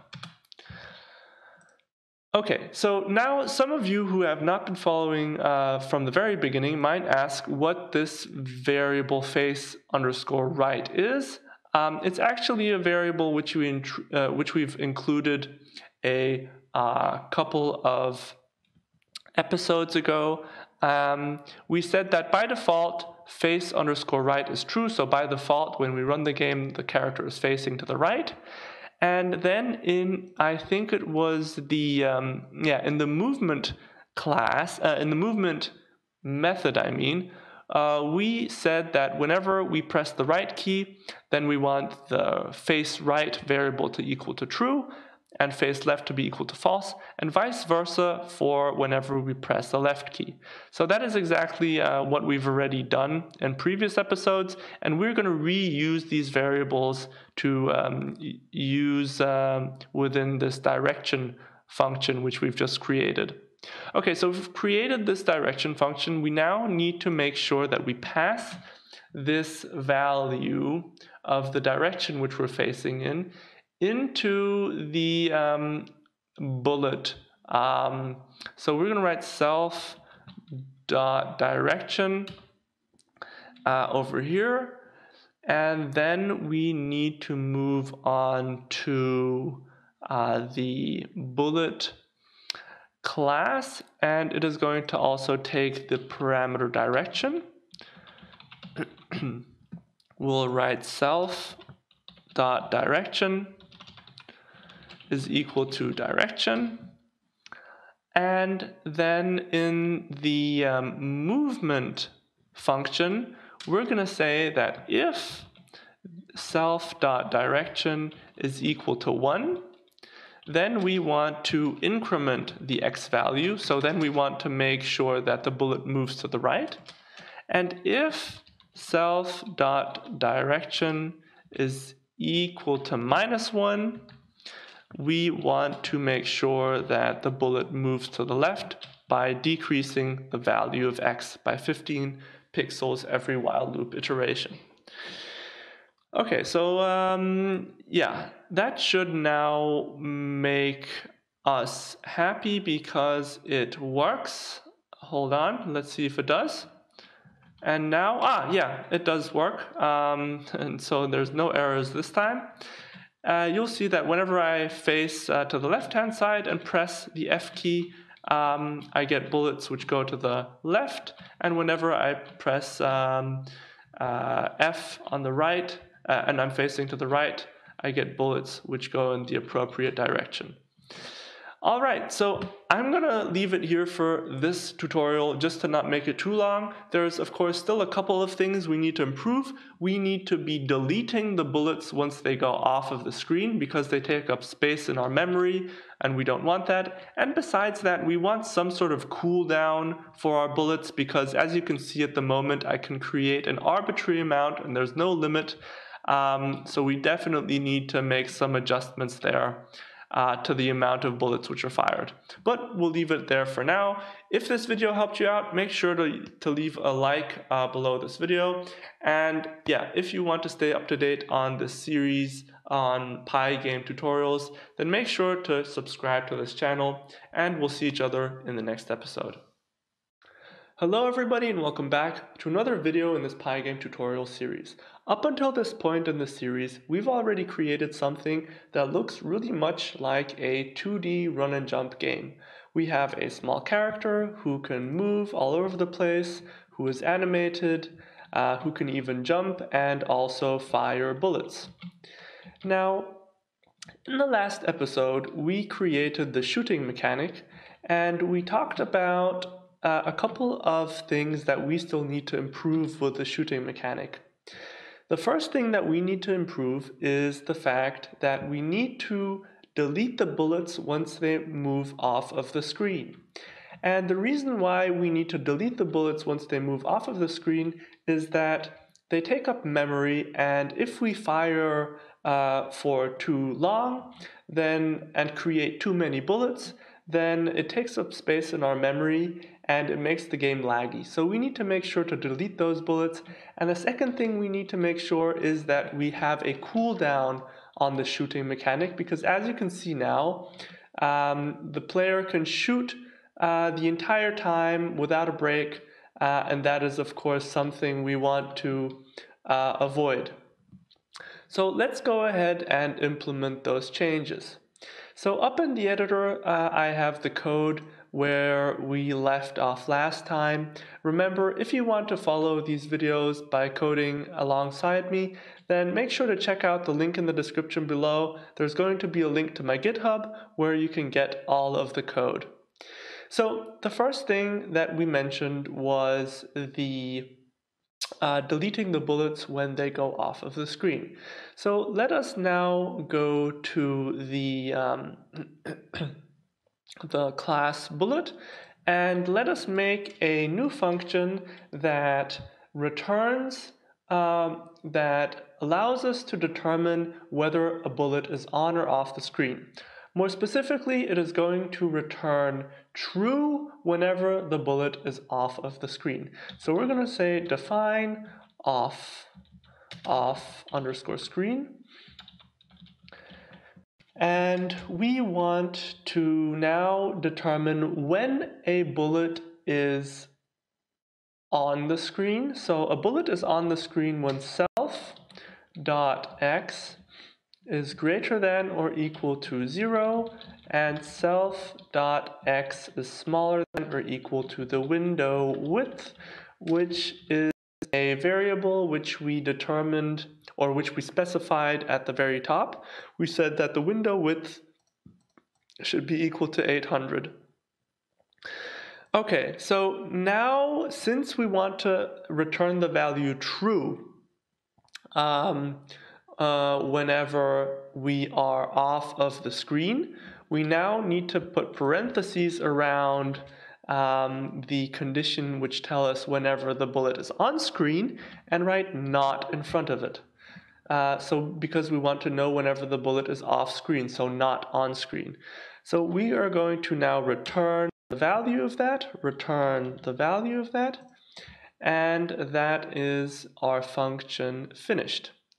Now we have to move to the class hero and go over to the method shoot. And within the method shoot, we now want to delete the bullet whenever it's off screen.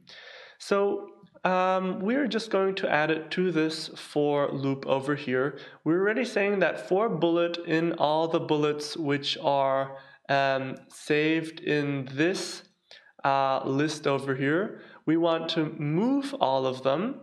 We're already referencing all the bullets over here, so we might as well say that if one of the bullets is not on the screen, then we remove it. So if bullet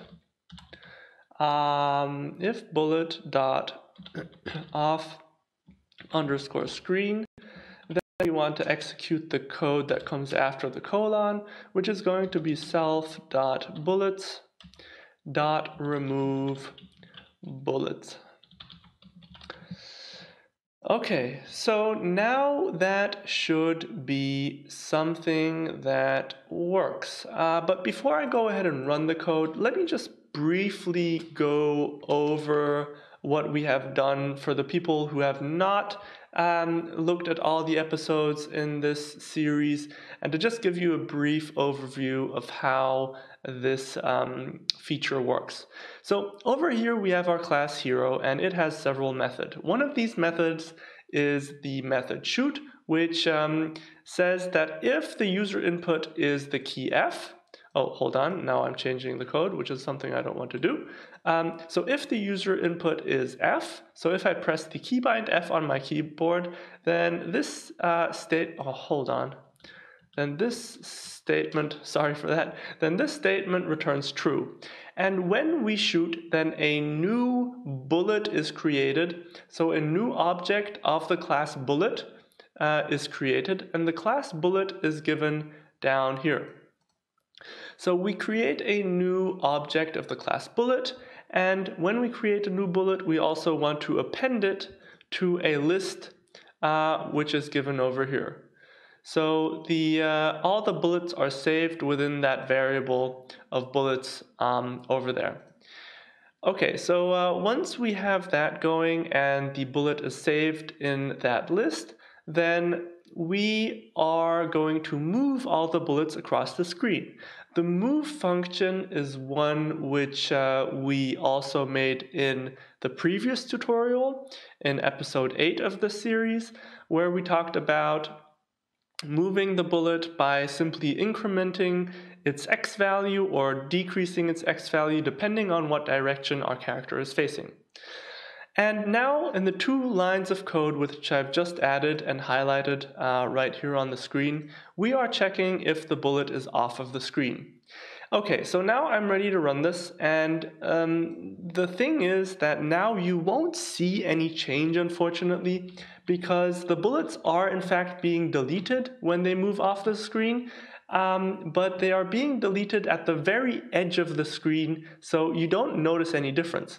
But to just prove to you that you can believe me and I'm not lying to you guys, I'm just going to make a small change in the code. I'm going to say that when the bullets move to the right-hand side of the screen and they go past the value of 600, which is just before the screen ends, they get deleted. So now you should see a visible difference of the bullets being dropped just before they reach the end of the screen, which is something, you see really clearly now. Yeah, you can see that they are all being deleted.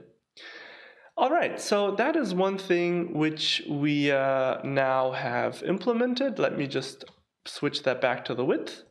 And the other thing which we still want to do is we want to create a cooldown mechanic for our character.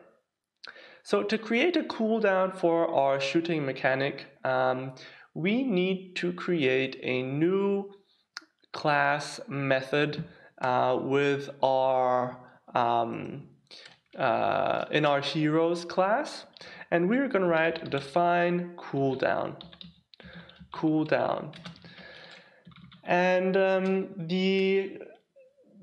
the cooldown first needs to be, I first need to add the cooldown to the list of variables that our character has. So I'm going to say self.cool_down_count. So this is going to be a counter, and depending on what number the counter reaches, it is going to determine whether we can shoot or not.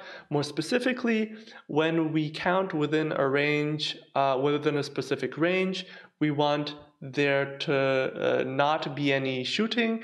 And when we reach a certain limit or a certain threshold, the cool counter resets and we're allowed to shoot again. So now we need to make sure that this mechanic is implemented in this function, which we've created in the cooldown function. So we're going to say that if self.cool_down count is greater than or equal to 10, then we want to reset the counter, and when the counter resets, we can shoot again. So cooldown count is equal to 0, and elif self.cooldown count is greater than 0. So if the cooldown count is greater than 0, we want to increment the value of the cooldown. Self.cooldown count plus equals 1. You'll see why we do this in a second. So now in the shooting function over here, we need to make some adjustments. The first thing we need to do is we need to call the function cooldown. So self.cooldown. The next thing we need to do is we need to say that if the cooldown count is equal to 0, then we can shoot. So if we're pressing F, and if the hold on, there's an easier way to do this, of course. If I just go ahead and write and cooldown underscore count is equal to 0, and I'm going to put parentheses around this. And of course, I also need to add a self before this. Hold on. Self.cooldown count. So if the user input is F and the cooldown count is equal to 0, then we want to allow our player to shoot.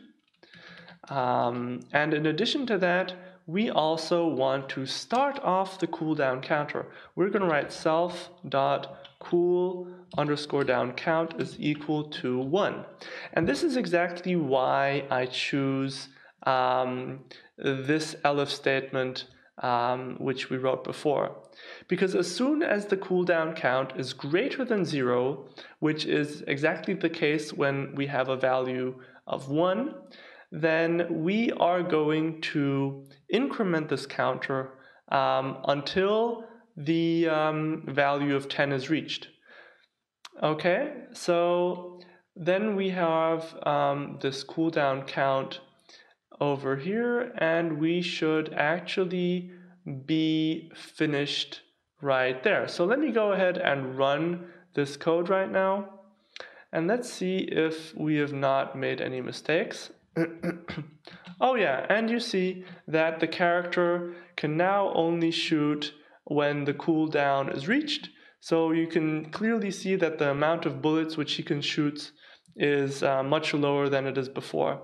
If we want to increase the number of bullets which he can shoot, then we can simply decrease the cooldown timer over here, and we can simply put the cooldown back down to, let's say, 5, the value of 5, and then we can go ahead and press F, and you can see that the rate at which you can fire is faster. And then analogously, if we increase this value to a very high number, such as 20, the number of bullets which he can shoot is going to decrease again dramatically. So this is going to conclude our tutorial for today. If this video helped you out, make sure to let me know by leaving a like under this video. And if you want to stay up to date on the tutorial series in Pygame, then make sure to subscribe to this channel. And yeah, in any case, I hope to see you guys in the next video. Hello everybody, and welcome back to another episode in this Pygame tutorial series. In today's episode, we are going to be creating an enemy for our game. Now, in the last episode, we built a cooldown for our shooting mechanic. And yeah, so we're moving on from exactly where we left off last episode. Over here in the editor, I have the code, which is which should be familiar to you if you've been following this series from the beginning. I've sort of minimized the classes that we're not going to use today, just to make it easier to understand when I'm making changes to this. So since we want to add an enemy to our game today, the first thing that we're needing to do is we need to add some images of an enemy to our game. So the images we're going to use are going to be linked in the description down below with the corresponding credits. And we're going to be using a small sort of green ogre type guy for our enemy. So in the folder on my desktop, I have all these images, and I'm just going to go ahead and copy this folder and paste it back into my file tree where my game is. So let me go ahead and paste. Alright, so let me go ahead and paste. Okay, so here we are, we have our enemy images in our file tree, and the first thing we're gonna need to do is we're gonna need to load in the images. Now, since this is quite a tedious thing to write, and we've already done it in the previous tutorials for our hero, which was this guy, I'm just gonna go ahead and copy the code for our enemy, just to make sure we're not losing any time. And if you want a more sort of detailed instructions on how to load images into Pygame, make sure to check out the tutorial on animating a character in this tutorial series. That's where you'll learn how to load in images. So let me just quickly go ahead and copy these images in. Alright, so over here when I expand the code, you'll see that what we've done here is pretty much the same as we've done for our hero. So we're going to call the variable left underscore enemy. This variable is going to store all the images of our enemy moving to the left hand side, such as this one, for example, or this one. And the other variable is going to store all the images of our enemy moving to the right. So let me go ahead and minimize them. And just to give this a little bit more structure, I'm going to give it subheadings. So over this, there's going to be, this is going to be the pictures for our enemy. So I'm going to write enemy over on top. Then below that, we have the images for our bullet. And below that, again, we have the background image. So I'm going to say background. And above that, we have the images for our hero for our player, which we control. So I'm just going to put that in parentheses, player, because that's the ones that we control. And there's actually one image which I can remove because we're not using it anymore. And that is the one of our hero standing still, which is this one. Since we're not using it anymore, I'm just going to go ahead and delete it just to make the code less clunky. There we go. So now that we've loaded in the images, the next thing we want to do is somehow get the enemy shown up on our screen. So we're going to go ahead and create a new class and call it enemy. All right. So our enemy is going to get an init method first, so define underscore init, and we are going to pass in several parameters. We're going to pass in the coordinates of where we want our enemy to spawn, and that is going to be an x coordinate and a y coordinate because it's a 2D game. And we're going to say self.x is equal to x and self.y is equal to y. Okay, having done that, we then want to we want to create another method which draws the enemy onto our screen. So we're going to say define draw. And the draw method is going to take a additional parameter, which is going to be the win. Win is short for window, and it is the variable we defined at the very top of our file over here. Window is basically the screen where we print out the images. It's basically the canvas or the surface where we play our game. So I just went ahead and called it win, short for Windows, window, pardon, and that is going to be the draw method. So the next thing we want is to, of course, win.blit an image onto the screen, and we're just gonna go ahead and simply sort of draw one of these images. Let's just take the first one with index 0, just to show you guys what we're about. So then in addition to that, we also need to tell the draw function where exactly we want the enemy to be drawn, and we of course want the enemy to be drawn at the xy parameter that we pass in. So over here we're going to write self.x, self.y. Okay, so that's that, and that should do for the moment. So the first thing we just want to do is somehow print an enemy onto our screen. So now we want to go ahead and create an image of our enemy on the screen. So I'm going to create an instance of the class. I'm going to call this instance of enemy class. And I'm just going to make it an empty list and call it enemies. The reason why I'm making an empty list for this is because we perhaps want more than one enemy to be there. So just to leave us that option, I'm going to make a list for if we want to add more than one. So I've went and minimized our while loop. Let me go expand it again, and over in the main loop over here, we want to add a sort of subsection for our enemy, and we're going to say that if the len of enemy if the length of the list enemies is equal to 0, then we want to go ahead and create a new instance of the class enemies and store it in the enemies list. So we're going to write enemy is equal to enemy, and we're going to pass in the parameters, and we're going to spawn this enemy sort of at the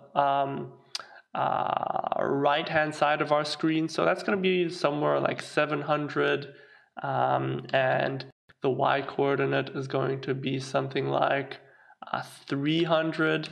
I looked at this before. This should more or less do the deal. And of course, after we've created the enemy, we want to append it to the list of enemies. So enemies.append, and then we want to append the object enemy. Okay, so now that we've sort of gone ahead and, well, created our enemy in the main loop, we want to now also draw the enemy. And since we've put all the stuff concerning the drawing of the game into a separate function, we're going to add the drawing of our enemy to this function too. And this is going to be really easy. We're just going to say that for enemy in enemies, so for an object, so for a list element within the list enemies, we're going to enemy.draw, and we're going to draw it in, and we have to pass in one parameter, which is the window. Okay, so this should do the deal now. Let me go ahead and run this and see where we stand. All right, yeah, so this looks good as a first step. Wait, let me go ahead and open it again. We have our enemy over here, which is sort of being shown, and we still have our character and everything's working fine. Now, the next thing we want to do is we want to move the enemy across the screen, and we also want to animate the enemy. So that's the next step. Okay, so let's make our enemy move across the screen. To do that, we're going to go to our enemies class, and we're going to create a new function. We're going to say the function is going to be called move, and all it's going to do is it's going to decrease the x value, the x coordinate of our character by 3 pixels. And we want this decrease to happen, this decrease in x value to happen every while loop iteration. So we're going to say that in our enemy in the main loop, so the main loop begins up here, remember, we're going to say that for enemy in the list of enemies, we are going to call the function which we've just created, which was move. So I think that should do the deal. So we have our enemy over here with our enemy class, with a new function we've just defined called move. And in addition to that, we've just made a call to the function in the main loop. So now what should happen is that our enemy should move across the screen. And he does, which is exactly what we want. So now the last step that remains is that we need to somehow animate this small goblin, similar to the way we animate our main character, which I'm controlling right now. So let's go ahead and do that. Since we've already covered the topic of character animation in the 6th tutorial of this series, this should be quite an easy task to do. So the images for our enemy are already loaded in these lines of code over here. We have the images of our enemy showing to the left given here, and the images showing to the right given here. So moving down into our enemy class, we now need to make sure we somehow iterate through these images successively to make our character seem animated. And we're going to say that the image which is going to be printed out or shown on our window is going to be self.stepIndex. So if you've watched the 6th tutorial on character animation, you'll already be familiar with the variable stepIndex, which I introduced. The variable stepIndex is simply a variable which is runs through the list of images and sort of successively shows each individual image index. And by default, we're going to set the step index equal to 0, because at the beginning we want this image to be shown, which has the index of 0 in our list. Okay, so now we somehow need to increment the step index plus equals 1 plus equals 1. Okay, and we need to write self.stepIndex, of course. So we're incrementing the step index, and one thing we need to watch out is that once the step index reaches the highest possible index, we need to reset the index. And in our case, the highest possible index is going to be 11, because we have 11 images stored for each direction. So if I go to my file tree, you'll see that on the left-hand side over here, I have 11 images which have an L in front of it, and that shows our character facing to the left. And similarly, I have 11 images showing to the right. So we are going to make sure that once our step index reaches the value of 11, we reset it. So we're going to say if self.stepIndex is greater than or equal to 11, then we want to self.stepIndex, and we want to reset it to 0. And of course, we need to make sure that we're calling this method in our draw function. So self.step,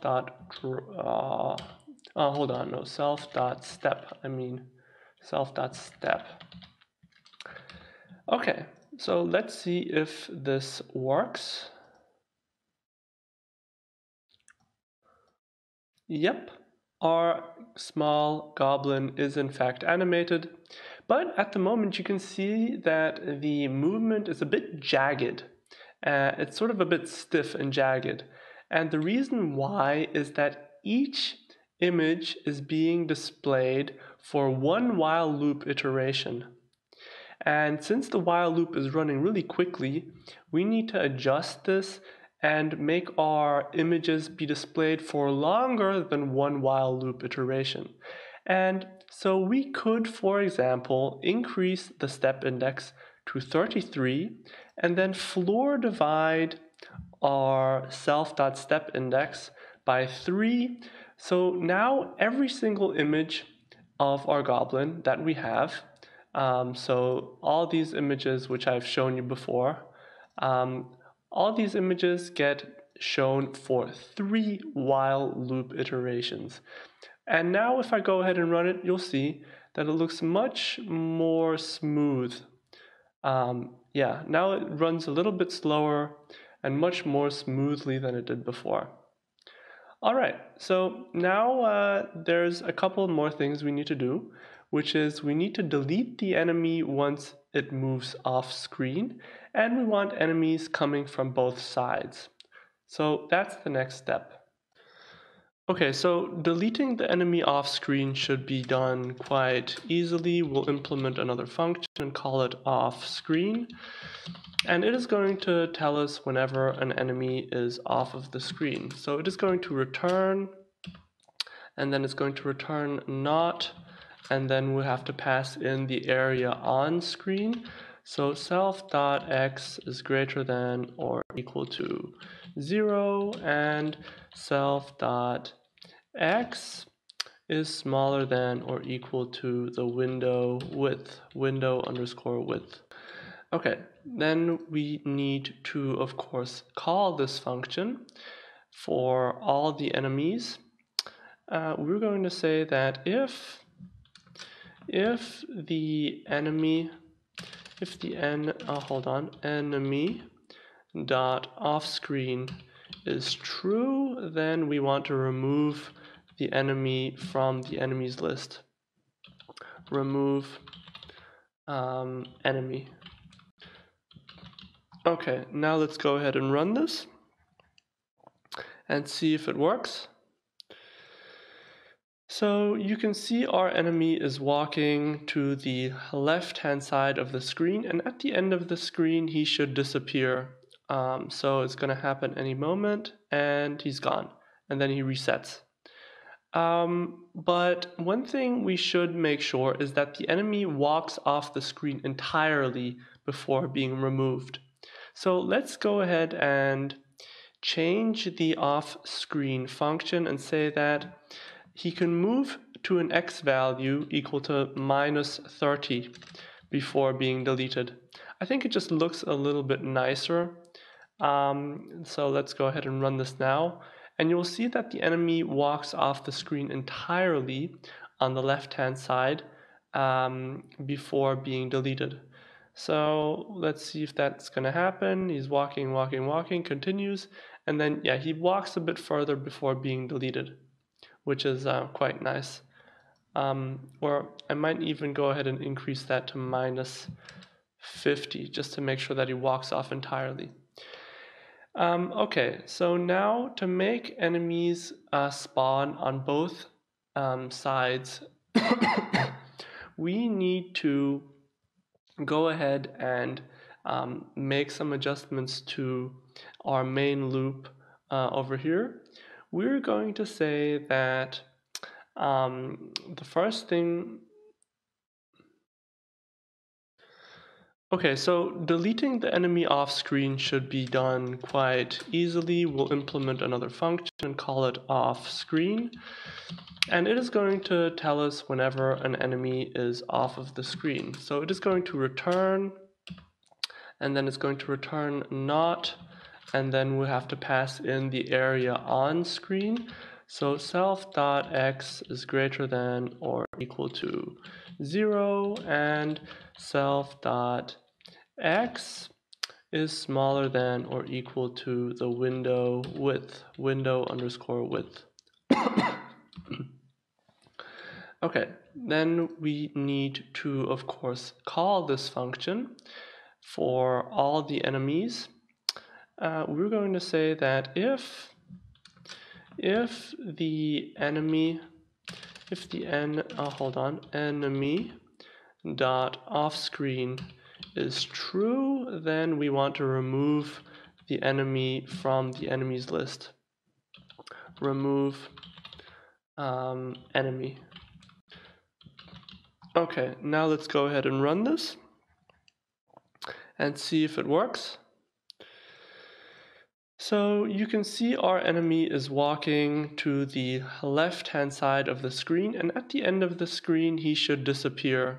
So it's going to happen any moment, and he's gone, and then he resets.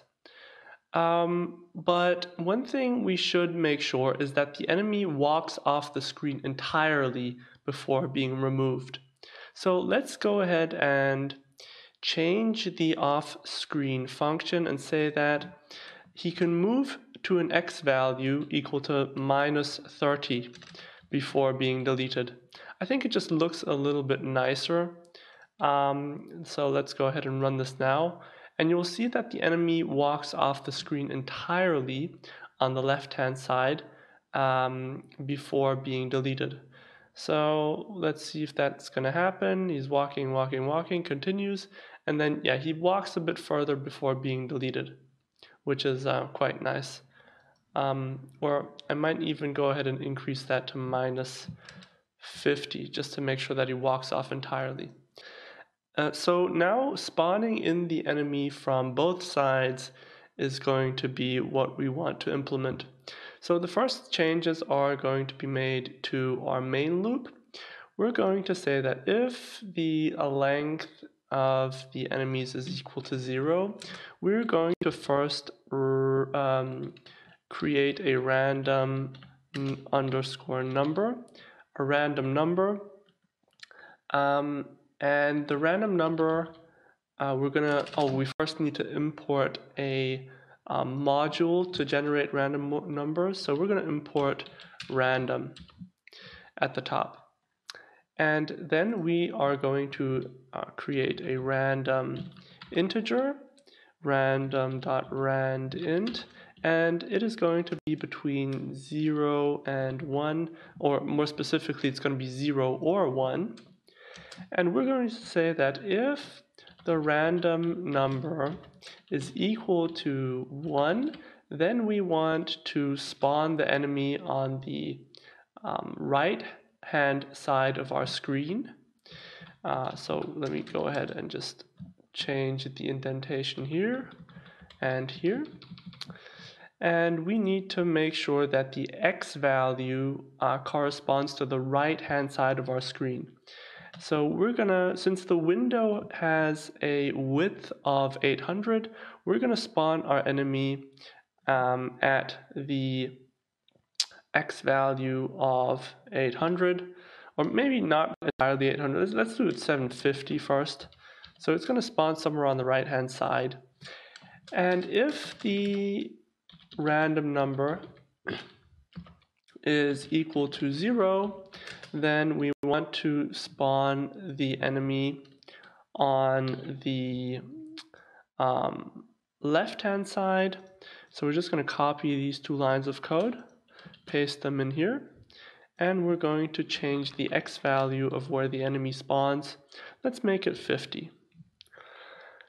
Okay, so after we've done that, we also need to pass in another parameter, which is the direction in which the goblin is facing. So when the goblin is moving to the left, he is going to be, of course, facing to the left. And so we're going to pass in another parameter. And we'll adjust the enemy's class in a moment. And if he spawns on the left-hand side, he's going to be facing right when he moves to the right. Okay, so now we have adjusted this and that. And the next thing we want to adjust is the enemy class. We're going to say that, hold on, we want to now make the following adjustment, which is that we're going to have another parameter or another variable in our init method. We're going to say that self.direction is equal to direction. And we're going to add direction to the parameters which are passed into the init method. Okay, so we have that. And we're going to use direction in the draw function. We're going to say that if self.direction is equal to left, then we want to have the images which show our character moving to the left be displayed. And if self.direction is equal to right, then we want to have the images which show our character to the right be displayed. So let me copy the adjustment we need to make is here. Instead of saying left underscore enemy, we want right underscore right underscore enemy. Okay, so let's see how that plays out when I go ahead and run it now. Okay, so our character is moonwalking off the screen on the left-hand side. Well, let's see if he does that again, just to show you what the problem is at the moment. Oh yeah, there you see it. He's moonwalking off the screen, and that is because I still need to change the move function. We're going to say that if self.direction is equal to left, then we want to decrease the x value of our character's coordinates, and if self.direction is equal to right, then we want to increase the value of x for our character. Now it should work just fine. Let's see if it does.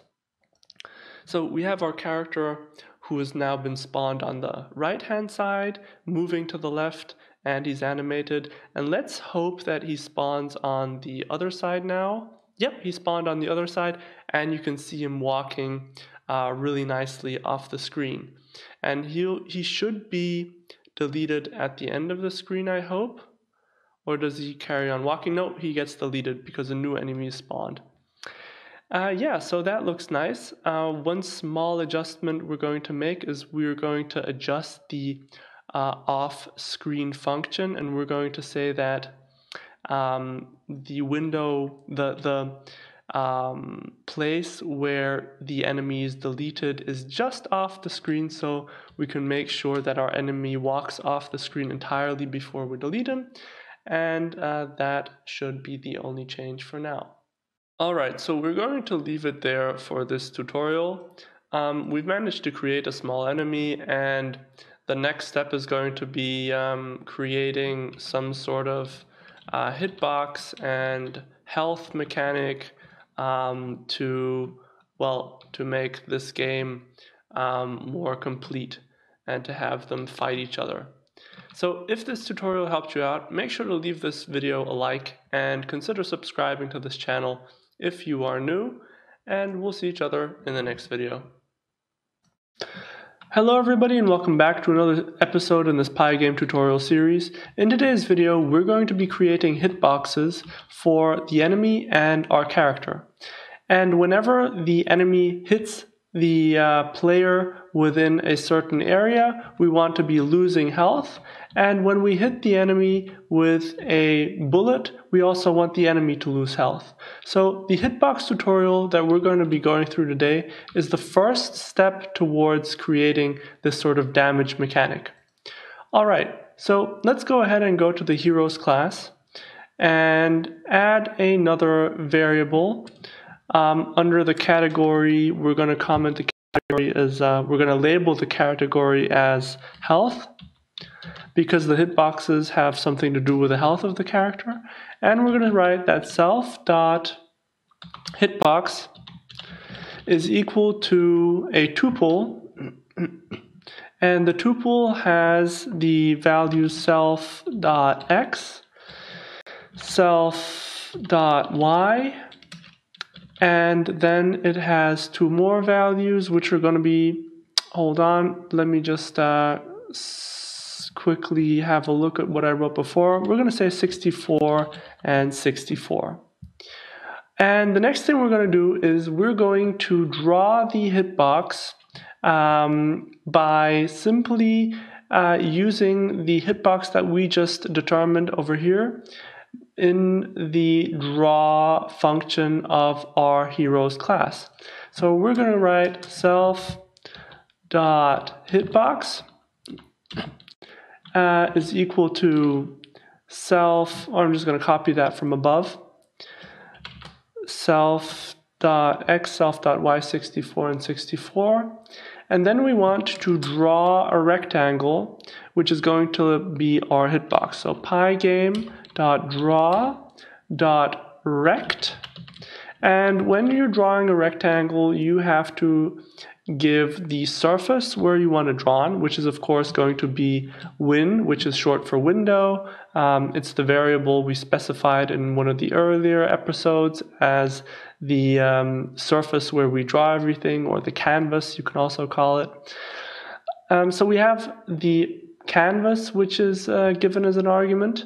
And in addition to that, we need to add a color for the hitbox. We're simply going to say that the color of the hitbox is going to be black. So that's going to be 0, 0, 0. And then we have to put in the sort of coordinates of the hitbox. And the coordinates of the hitbox are already given by our hitbox here. Now, you may wonder what exactly this sort of means. And I'll show you in a second in a diagram why we managed to get a, why we can draw a rectangle using only this one tuple. It might not be intuitive at first sight. So we're going to write self.hitbox, which specifies where it should be drawn. And then if you add one more argument at the very end, you can specify how thick the outline of the box should be. We're going to make it 1 pixel. So let me go ahead and run this now, and you'll see that our hero is surrounded by a black box, which sort of follows him everywhere. Now this black box is the first sort of hitbox which we've managed to implement. But now I want to show you why exactly this hitbox is being drawn. So let me open this sort of diagram which I've created. When we specify a tuple with 4 values in the rectangle function, then the first 2 parameters, x and y, give the x and y coordinate of where the top left hand corner of the hitbox is going to be. So this is sort of specified by this small red dot which I've drawn. And the next 2 values are the height and the width of the hitbox. And the height is going to be the height which I've labeled over here in green, and the width is going to be what I've labeled over here in purple. And we have put in the values self.x, self.y, and then height and width both equal to 64, which is precisely why we sort of have the hitbox just like we can see it on the surface when I go ahead and run the program. This is exactly the hitbox we get, and this is the reason why we sort of get it. Yeah. So now what we want to do is we want to create a hitbox which doesn't go around the entire image, but it only goes around the character. So the sort of checkered area that I've got in the diagram, it represents the entire image file. Let me go ahead and show you that this really does correspond to the image file. If I go open up a file in the of the character walking in my file tree, you'll see that this image is 64 by 64 pixels, but not all the pixels in this area are also drawn on. There's only a small part of it which is sort of drawn on, and we only want the hitbox to be around the area of the character where the pixels are colored and the hero is being shown. So we need to make some small adjustments to the hitbox. And we're going to make the adjustments that I prepared earlier. We're going to say that we're going to add some value to the x coordinate, which is going to be 15. We're going to add a little bit to the y coordinate, 15 as well. And then we're going to say that the width is going to be 30 pixels and the height is going to be 40 pixels. And now when I run this again, my character should be perfectly enclosed. Well, not exactly perfectly enclosed, but you'll see that it's more or less enclosed by this small square. And that is going to be the hitbox for our small character. And now what remains to do is to add a hitbox for our enemy. To add a hitbox for our enemy, we do pretty much the same thing that we just did for our hero. So we can go and copy the hitbox for our hero and then go ahead and paste it into our enemy. So I'm going to open the enemy class and add another label as a comment, which is going to be health, because again the hitbox has something to do with the health of the character. And then I am also going to add the rectangle around the enemy. So let me go find the rectangle we just drew. The rectangle we drew was over here, and the hitbox was, oh, hold on. I just made a mistake. There, let me copy and paste this. Copy, and down in the draw method for our enemy, I'm going to go ahead and paste it back. And now I still need to make a few adjustments. Since the hitbox that I just pasted in is specific to our hero, which is the small gladiator, we still need to make it fit around our enemy. And I did this before and figured that, hold on, let me just find it real quick in the file that I wrote before. Yeah, so for the enemy, we're just going to write self.x plus 25, self.y plus 15, and then 30 and 40. Okay, so I'm going to go ahead and run this now, and what should happen is that we should have a hitbox around both our hero and our enemy. But you see that the hitbox for our enemy is still a bit off, so let me just move it to the left a bit further. So decrease the x value. The x value is given over here, so I'm going to decrease that to 15. Hopefully this should be better.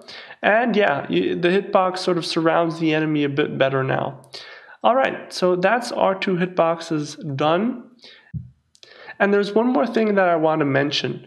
You'll notice that I added the hitboxes for the enemy and our hero, which is the player, both in the init method and the draw method. Now the reason why I do that is because we want the hitbox to be updated every single time we move around the screen. So let me show you what happens if I take the hitbox takes the hitbox out of the draw method. So if I'm not updating the hitbox, then now you'll see that for our hero, when I move the hero, he will sort of be able to move out of his hitbox.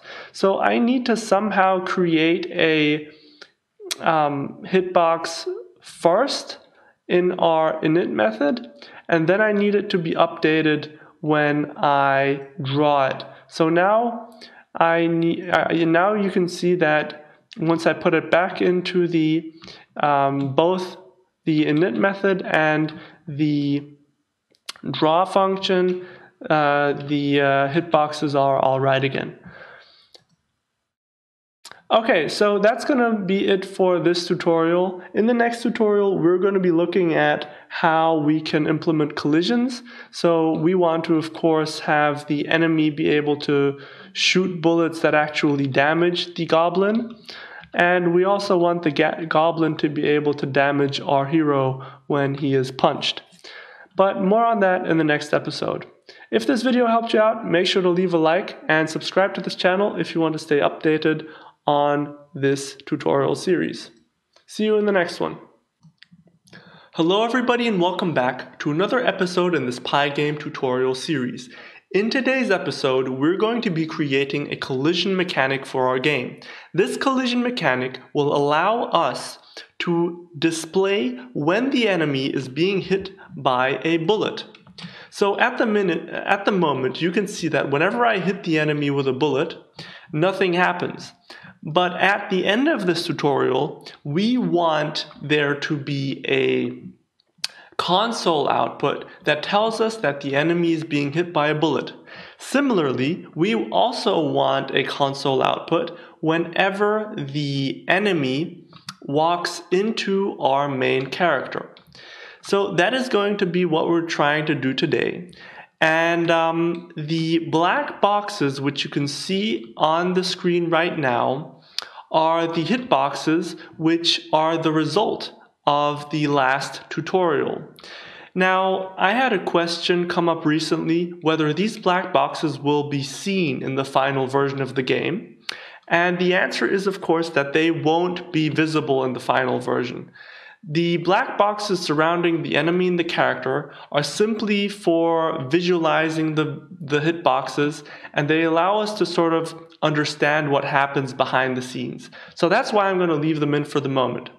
Okay, so let's move on to the code. The code up in the editor at the moment is the result of several episodes.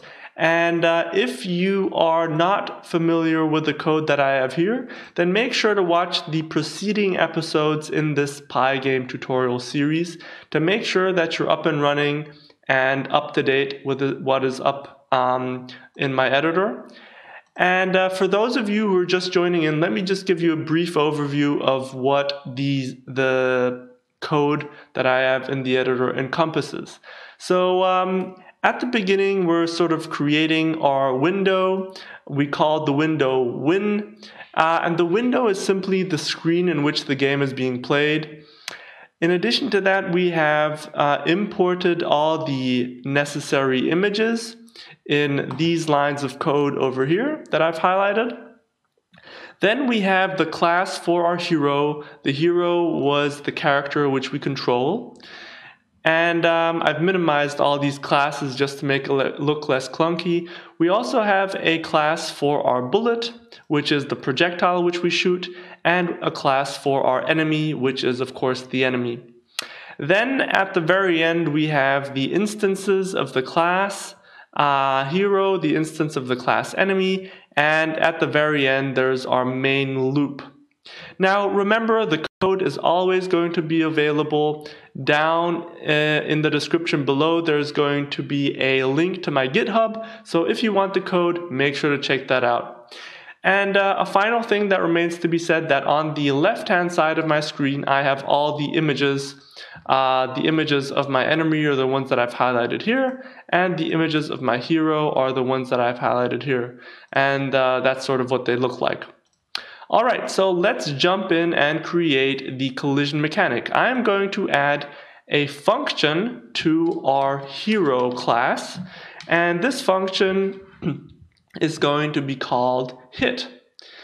And this function will sort of allow us to print out in the console whenever a bullet hits the enemy. So I'm going to write define the function hit, and it only takes the instance of the class as a parameter. And we're going to say that for enemy in enemies, and for bullet in bullets, in self.bullets, we want to check whether the enemy is being hit.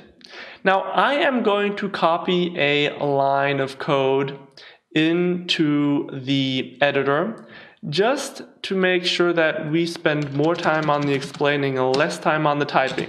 So this is a pretty long line of code, and let me just tell you in a sort of visualized way what it accomplishes. So this is the code that I've just copied in, and hold on, let me highlight it. And the visualization for it is sort of here.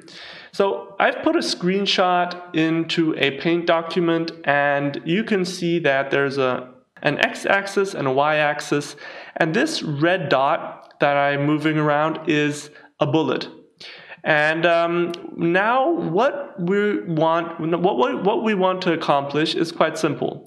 Whenever we shoot a bullet and it moves towards the enemy, we want to check when the bullet is within the boundaries of the small square surrounding the enemy, so within the hitbox of the enemy.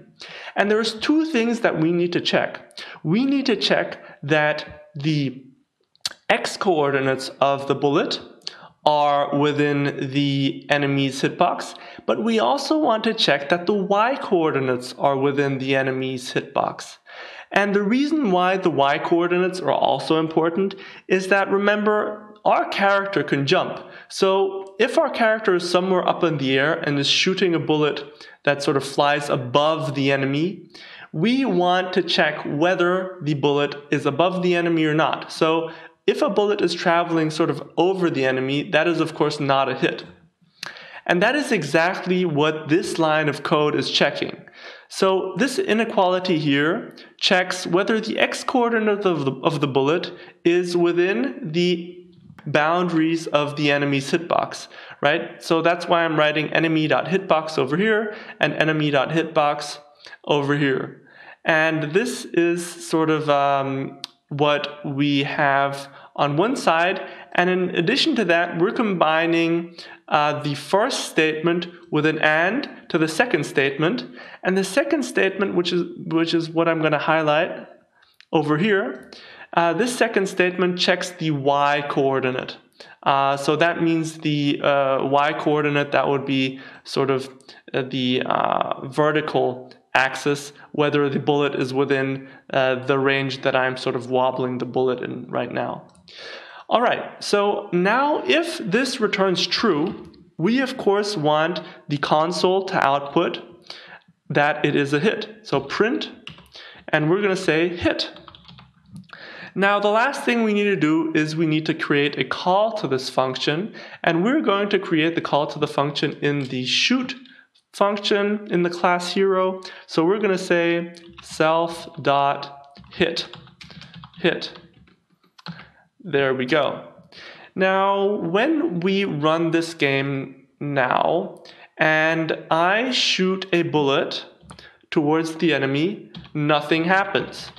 Now this is a sort of deliberate small mistake I've made because the reason why nothing is happening is because the bullet is moving just at the tip of the top of the hitbox of the enemy. So we need to make the hitbox of the enemy slightly larger, to make sure that the bullet is actually totally enclosed within the hitbox so that we get a legitimate hit. So I am going to make a small change to the hitbox of the enemy. So I'm in the class enemy over here, as you can see. Then in the hitbox over here, I am going to say that self.x, that's all right for the moment. I'm going to say that we're moving the hitbox up a little bit by decreasing the y value. and we are going to make it larger by increasing this value over here. And since the hitbox is a slight bit off on the x-axis, I am just going to increase this value to 20 from 15. And now we should be golden. All right, so now you can see the hitbox is a bit larger and encloses the enemy a bit better.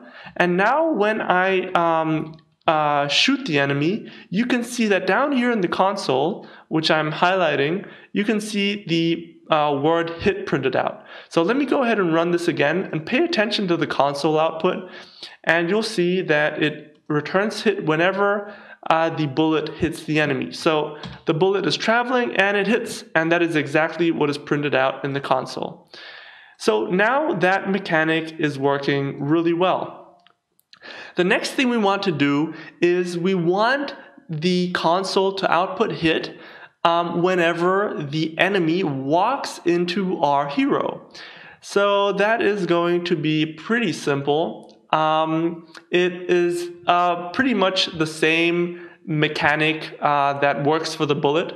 So I'm going to move to the class enemy, which is the one I'm in at the moment, which is convenient. And I am going to say that under this move function, I'm just going to create another one. I'm going to say define, and I'm going to define hit and self. And I'm going to go ahead and paste in this condition which is similar to the one for the bullet. So now we just need to check that the hitboxes are sort of on top of each other and colliding. So let me just go ahead and copy and paste, and then backspace over here. Yeah, so this condition which I've just pasted in is basically checking whether the hitboxes are colliding, and if the hitboxes are colliding, we want to print out that the enemy hit player. And over in the first hit, which we've sort of created a moment ago, we want to say player hit enemy. All right, so that should be our mechanic done. And the final thing which remains to be done is that we need to call this hit function from some class. So we're going to call it from the move function. So we're going to say self.hit, and that should do the deal. Let me go ahead and run this program again. And now what you'll see is that as soon as, so I'm running away from the enemy, and as soon as I walk into this enemy, it is going to display hit. So watch the console output. When the enemy comes back, I am going to run into it. So now I've run into it, and you'll see down in the console output it says enemy hit player. And similarly, if I fire a bullet, it says, hold on, it doesn't say anything. Oh, hold on. Player hit enemy. Yeah, that's correct. So we're the player and we hit the enemy, so that console output at the bottom is correct. And so that is our collision mechanic working for the moment. Let me demonstrate it a couple more times. So this is the bullet, and this is us walking into the enemy. Yeah, so it works perfectly. And in the next episode, we are going to create a health bar that allows us to sort of display how much health we have. All right, that's going to be it for this episode.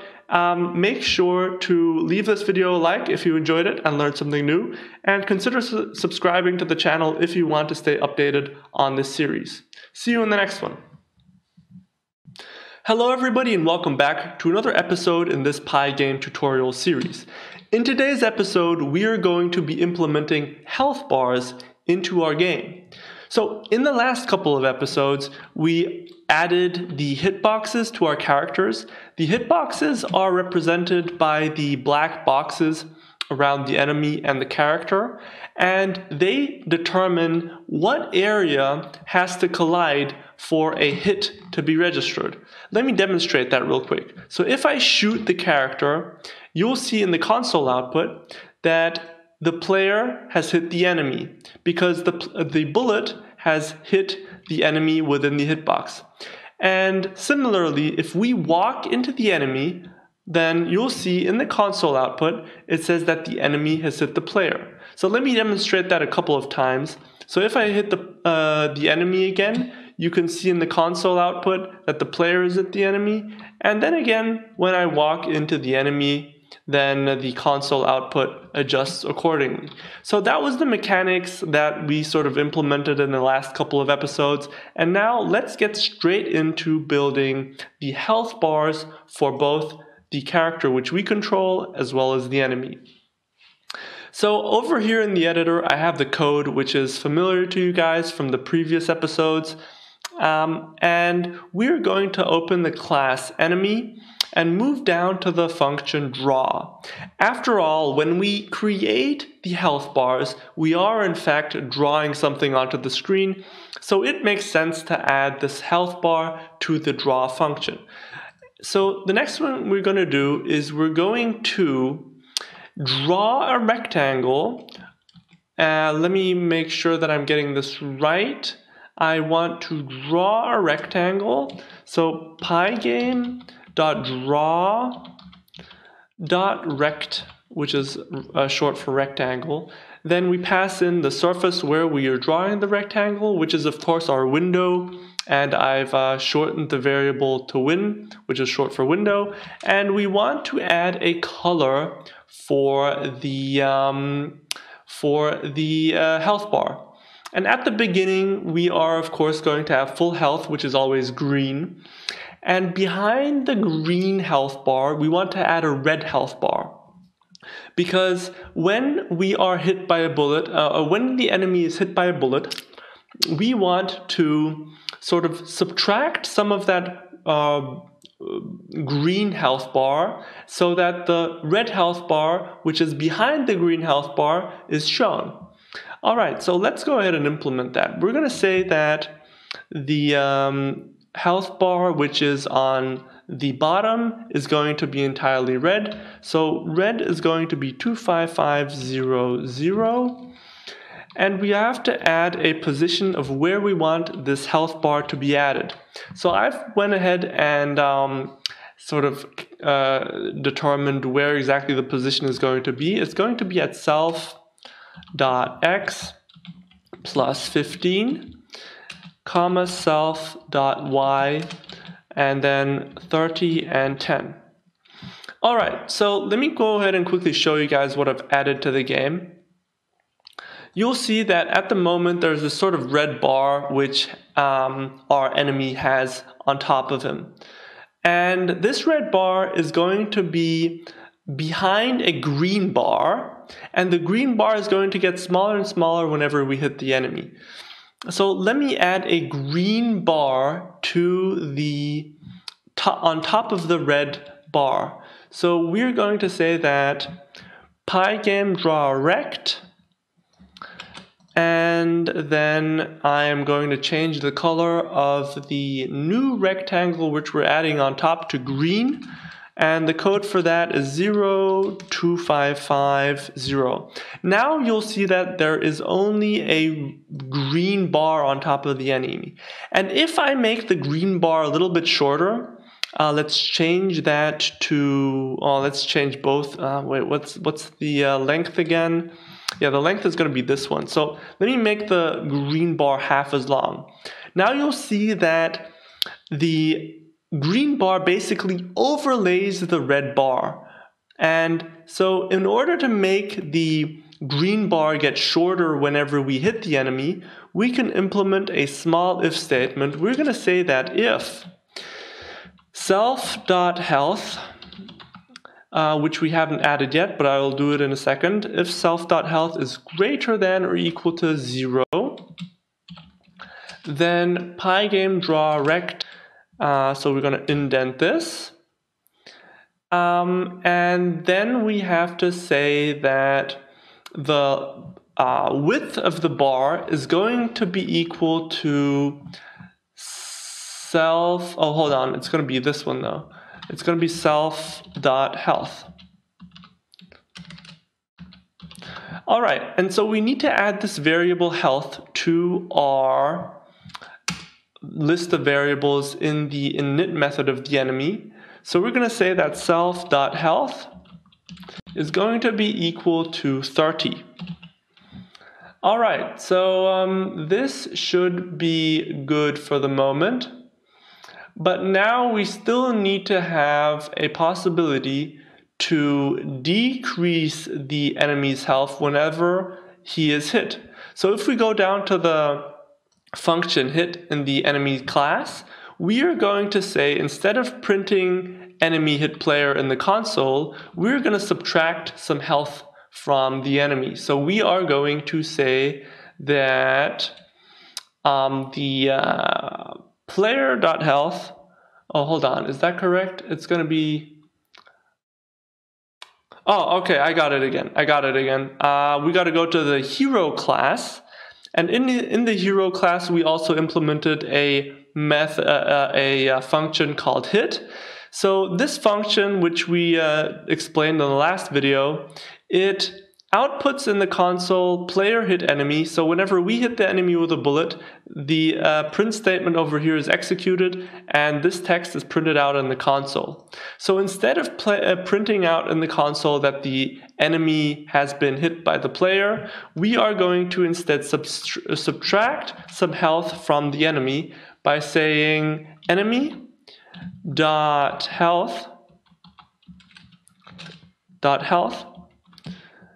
minus equals 1. All right, so this should do the trick. Let us go ahead and run the code and see if there's any problems with this. So you can see that the health bar of the enemy is full at the moment.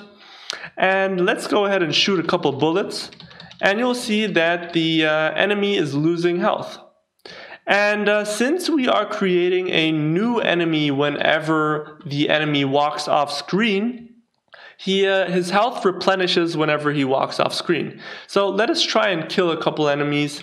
Let's see if that's going to work out. So over here I'm firing bullets like as much as I can, but yeah, I think the enemy has a bit too much health. So he always manages to pass the screen with still a bit of health left. But nonetheless, I mean, the mechanic works. Whenever the bullet hits the enemy loses health. So that's basically what we wanted to do. But now we want to implement the same thing for our player. So whenever we walk into the enemy, we want to be losing health. So let's go ahead and do that. So clearly, creating a health bar for our character is going to be really easy because we've just done it for our enemy. So the way that I'm going to do it is by simply going to the code we've just written in the draw function of our enemy, and I am going to copy and paste. I'm going to copy and paste the rectangles which we drew for our enemy, and I am going to go over to the class hero, and in the draw function I am going to add them back again. So now we have the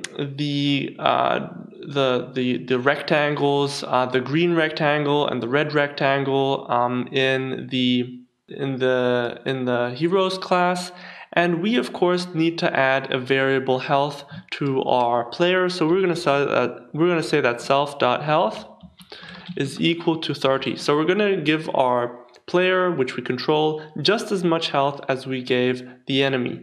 And of course, we then need to say that whenever the enemy collides with the hero, health is deducted from the hero. So we are going to go to the hit function in our enemy class, and instead of printing in the console that the enemy has hit the player, which is us, we are going to instead deduct health from our player. So we're going to say that player.health, and we are going to subtract 1 health point. All right, let's see if this works. So I'm going to go ahead and run it, and now we should see health bars above our enemy, and the hero which we control, and whenever I walk into the enemy, I should be losing health, which is exactly what happens. So now you see that we can sort of hit our goblin, hit our enemy, and he loses health, and so do we when we walk into him. But there remains a couple things to be done. One of the things that we need to change is we need to delete the bullet once it hits the enemy, because at the moment they travel through the enemy. And the other thing which we need to do is we need to kill the player whenever he has no more health. So let's go ahead and do the first thing, which is deleting the bullet. We are going to accomplish this by going to the hit method in the hero class.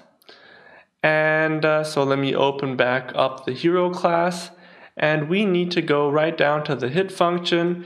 And in addition to reducing the health of the enemy, we are also going to delete the bullet.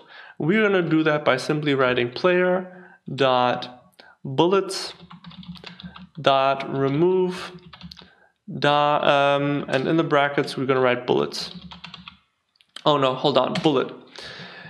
And yeah, so that should do the trick. If I go ahead and run all of this again now, you can see that whenever I shoot a bullet at the enemy, it does not travel through the enemy anymore, but it gets deleted. So yeah, the other thing which I mentioned before, which is killing the enemy, is going to be a part of the next video because I don't want to make this video too long. So yeah, if you enjoyed this video and learned something new about how to build health bars in Pygame, then make sure to leave this video a like and subscribe to the channel if you're new. It really helps it out. And yeah, I look forward to seeing you guys in the next video. Where we will somehow create a mechanic that allows us to basically die. Hello everybody and welcome back to another episode in this Pygame tutorial series. In the last episode, we looked at how we can create health bars for the character and the enemy. And as you can see on the screen right now, the health bars, they look nice, and if we walk into the enemy, we lose health, and if we shoot the enemy, you can see that the enemy loses a little bit of health. Although we should down the line increase the bullet damage that our player does to the enemy, because otherwise it'll take too long to kill the enemy. But in today's episode, we want to implement a mechanic that allows us to give the player that we control a couple of lives. So you can see that when I lose all my health, hold on, let me lose all my health, our player remains on screen and alive. And we don't want that. We want the player to die and a screen to come up, allowing us to reset the game when we have no more health. So we are going to begin by first removing the hitboxes. I sort of kept them in, these small black boxes, but we don't need them anymore. We initially used them for visualization purposes, but let me go ahead and get rid of them. And then we will go ahead and create the mechanic for lives. So let me go ahead and delete this rectangle, and the second rectangle we need to delete is this one down here. So we've gone ahead and deleted both of them, and now let me quickly check that they're deleted. Yep, the black boxes around our characters are gone. Okay, so on to the life mechanic. We are going to first introduce a new variable in our class hero. We are going to say that we have a couple of lives. So we're going to say that self.lives is equal to 1. So at the beginning, we're just going to give the player which we control one single life. And we are going to then go down to the class enemy and the function hit. So let me close this class down, open the enemy class, down to the function hit, And in the function hit, we want to make a couple of adjustments. Initially, we said that the player should be losing health as soon as he walks into the enemy. But we need to adjust this a little bit. We need to say that the player only loses health if his health is greater than 0. So we're going to say that player.health is greater than 0. Then we want player.health to be decreased by 1. And we also need to make sure that if we then have no more health, we want to lose a life. So if the player.health is equal to 0, so we have no more health left, and the player.lives is greater than 0, then we want to decrease the number of lives. Hold on, let me just get that right. Then we want to decrease the number of lives and reset the health. So player.lives minus equals 1. And in addition to that, we want to reset the health. Player.health is equal to 30, I think it was. Let me just quickly check. Initially, we gave the hero, which is the player we control, a health of 30. Yep, and we are resetting it to 30 when we lose a life. So let's go ahead and make sure that this works by running it once. And now what should happen is that once we lose all our health, so once the health bar of my character goes entirely red, it should reset and turn green again. So let's see if that happens. So I'm going to go ahead and walk into the enemy, and you'll see that I am losing life. And once I lose all my life, my health resets. But then what happens when I lose my life again is it resets over and over and over again until there is no more lives left, which is now. And then we can still continue playing with no health. So we have made a step forward, but there's still a couple of things we need to do. The next thing we're going to do is we are going to go ahead and print, or we're going to show how many lives we have in the top right hand corner of our screen. So remember, all the things concerning the drawing of our game are in the drawGame function. So let us go to the drawGame function and make it a little bit more orderly by adding a couple of comments. Over here we are drawing the player, and beneath that we are drawing the bullets, #draw bullets, and beneath that we are drawing the enemies, draw enemies. And finally, we need to delay and update. So I'm going to add one final comment down here saying that we delay and update. Okay, so now that we have it commented really nicely and it's easier to understand, we are going to add the lives to the top right hand corner of our screen. So let me go ahead and add another comment, which is going to be player health. And then beneath that, we are going to write the code necessary for displaying the number of lives that we have. So first off, we are going to choose a font. So we're going to write font is equal to pygame dot font, and we are going to simply choose a font, a sort of standard font. I'm going to copy paste it in. So free sans bold.ttf, and we are going to take the second argument over here is the size in pixels of the font. And in addition to that, we are also going to write a text, and then we have to write font.render. And the arguments that it takes is first the text. So we want to display the lives. So we're going to write lives and then add a colon, add a space. And in addition to that, we're going to add a string and then output the player.lives.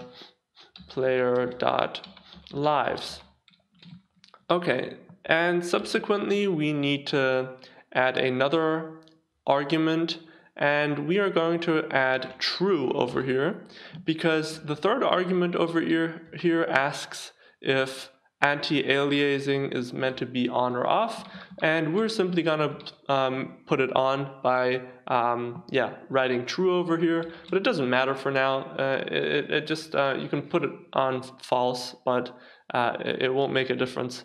But you have to add an argument there, so let's just put that in. And in addition to that, we need to make sure that we have the color of the text, and we're going to display the color of the number of lives which we have in black, which is 0, 0, 0, if I remember correctly. And in a final statement, we need to make sure that we are sort of displaying the text onto our window. So we're going to write win.blit and pass in the arguments text and the coordinates of where we want to display this text, and we're going to do it in the top right hand corner. So we're going to write 650 and 20. All right, so that should work. Let's go ahead and check. So yeah, in the top right corner, you can now see the number of lives which we have.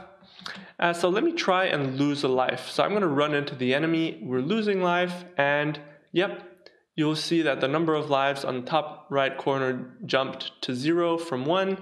Now let me go ahead and lose the last life that we have. And yeah, now you can see that the number of lives is still decrementing to -1. Not entirely what we want. So let's go ahead and in the next step, make sure that the number of lives stops at 0, and that we get a sort of restart option screen for when we have no more life left. Okay, so the first thing we want to change is we want to add another variable to our heroes class, and this variable is going to be self.alive. And it is going to be true for whenever we are alive as a player. So by default, it is going to be true because at the beginning of the game, the player is of course alive and well, and then we need to move on to the hit function in the enemy class. And over here, we need to make a couple of adjustments.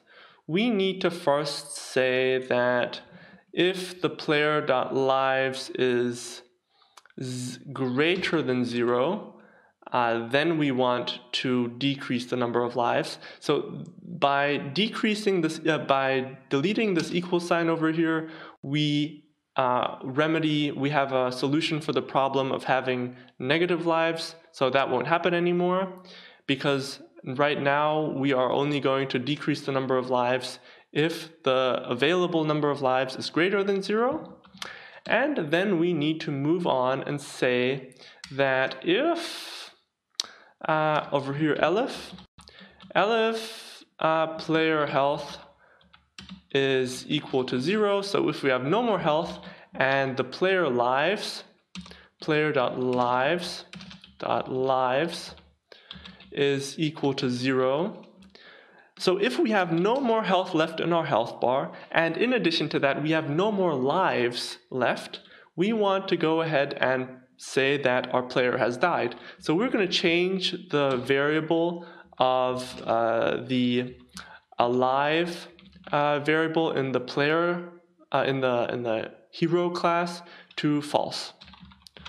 Okay, so now we have changed the state of our variable alive, and we want to then go ahead and say that if we die, we want to get a menu screen that allows us to restart the game. So back in the draw function of our game, we are going to, oh, I made a typo over here. This should say health.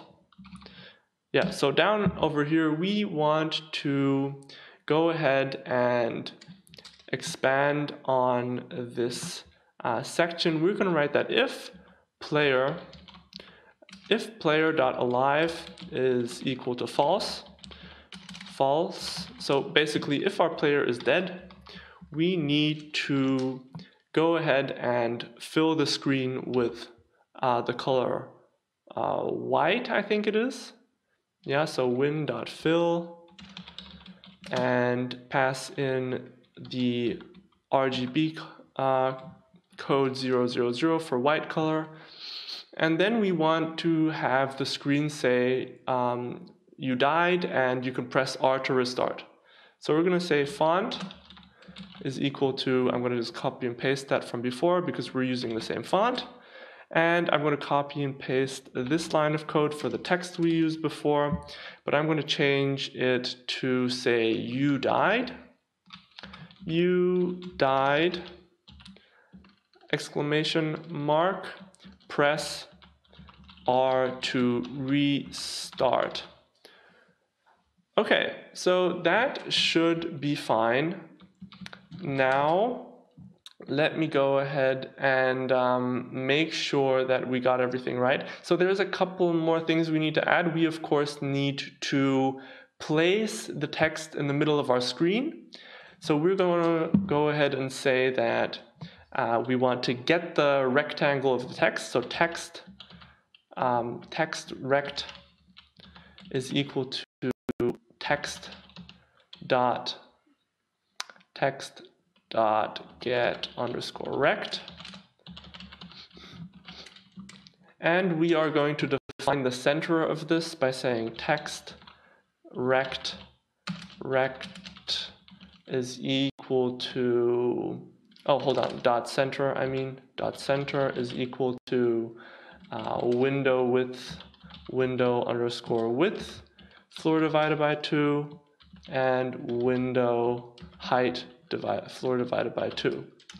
Okay, so that gives us the center of our text, and then we of course want to display the text, and we always do that using the blit function. So we're going to write win, which is short for window, which is the surface where we're drawing our game, and we're going to write win blit and then text as well as text rect. Okay, so that looks nice. And finally, of course, we need to say that when we die, we want to be able to restart. So we're going to say that if the user input is the R key on our keyboard, because over here we say press R to restart. So of course we need to make R the key that allows us to restart. We're going to say pygame.key underscore R, and that listens for whenever R is being pressed. And when we press the key R, we want to reset the state of the player to being alive. So we're going to write alive is equal to true. We're going to write player.lives is equal to 1. So we're going to reset the number of lives our player has to 1 life. And we are going to reset the health. So player.health is equal to 30 points. Okay, so that should do the deal. Let me go ahead and run this and see if we have managed to accomplish what we wanted. So you'll notice now in the upper right hand corner we have the number of lives, which is 1. I'm going to run into the enemy. I'm going to lose a life, and now I'm going to die a second time after I have no more lives left, and now I get a black screen. And I know why I get a black screen now, because I forgot to change the color of the text. So right now it's printing black text on a black background, which is of course not good. So we want to go ahead and change the color of this to white. Let me go ahead and do this. So now it should work. Let me go ahead and die again. So I'm going to die once. My health resets, and now I get to die another time. And now I died, and now it says press R to restart. So let me go ahead and press R on my keyboard, and I have reset, and I have 1 more life left. And this is exactly the state that we wanted. So now I can show you that this works indefinitely. So I've lost a life. Now let me lose the second life again. And we are dead once again and can press R to restart. So this mechanic works without a problem, and this is exactly where we are going to leave it for this tutorial. If you enjoyed it and learned something new, then make sure to give this video a like. It helps it out a lot. And if you are new to this channel, then make sure to subscribe if you want to stay updated on this series. And we'll see each other in the next video. Hi everybody, and welcome back to another video in this Pygame tutorial series. Today we are going to be finalizing the game mechanics. At the moment the game is pretty boring. We only have this enemy which runs across the screen, and then we have the player which we control, and we can shoot the enemy, but besides that there's not a lot we can do. Today we need to make some tweaks to this to make this game a little bit more interesting. So the first things I'm going to improve are the damage which the bullets do to the enemy. At the moment you can see that the bullets barely damage the enemy, which is annoying. And in addition to that, we also are going to decrease the height of the jump to make the game a little bit harder. So let me start off by doing these things. And after that, we are going to move in the direction of a tower defense game. So let me start off and briefly make these changes to our game. So let's go to the class hero, and in the jump motion, we are simply going to decrease the jump to a height of 6, and let me change this in our variables over here as well.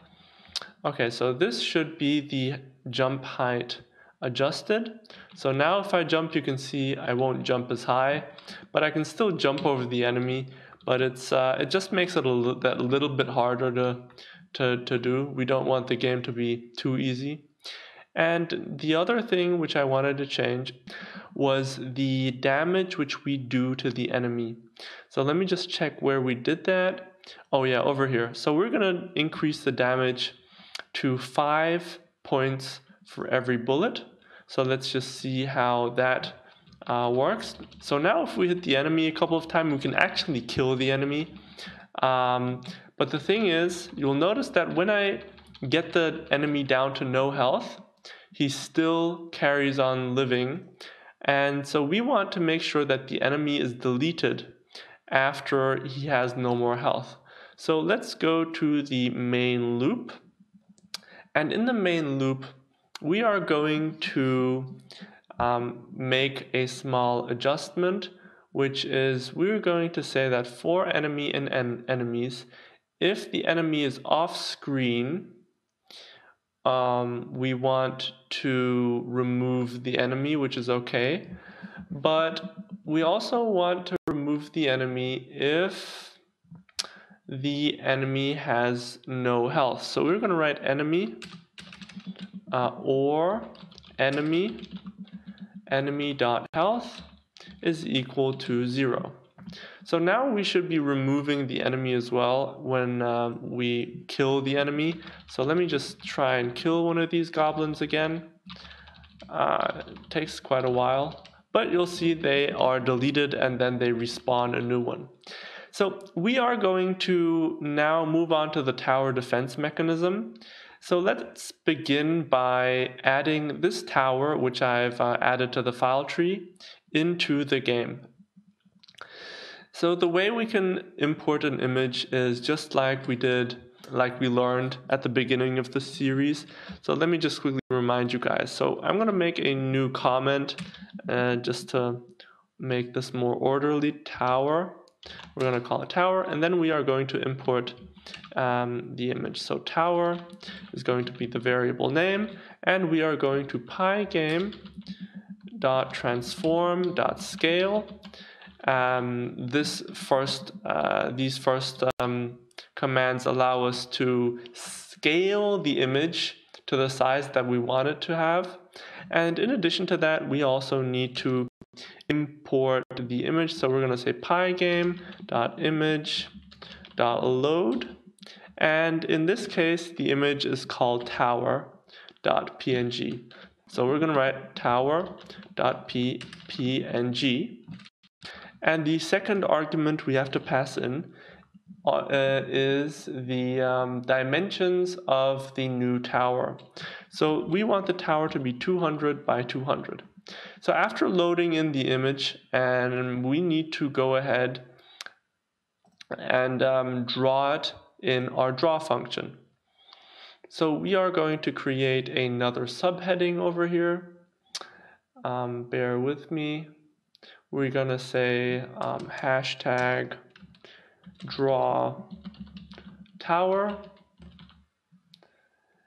and we are going to then tower, and we are then going to go on and say window blit, and we're passing in as an argument the tower, which is the variable that stores the image, and in addition to that, we are also passing in the coordinates of where we want the tower to appear on our screen. And I've already determined the coordinates of where we want the tower to appear beforehand, so this should be perfect. Yeah, so now we have the tower in the game, but there are still a couple of adjustments we need to make. We need to be losing some sort of point for whenever the goblin runs into the tower. And in addition to that, we of course don't want the goblins to be spawning in our tower. So let's get rid of the goblins that spawn in our tower. Down here in the main loop, we are going to go to the enemies section, and we are going to get rid of a couple lines of code over here. We are going to not let enemies spawn from the from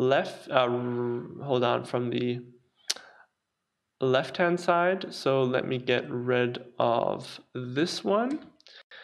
And remember, the left over here gives the direction which the enemy moves in, so don't get confused. This isn't the place where the enemy spawns. The place where the enemy spawns is given by the coordinates over here. So just so you know that I've deleted the right one over here. Then we also want to delete that. And since we're not using the package random number anymore, we can go ahead and delete the package from the import.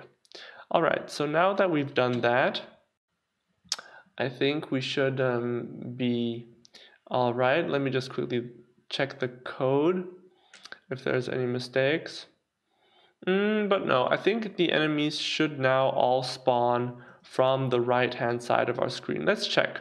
So the first enemy is spawned from the right. Let's see if that happens again if we kill it.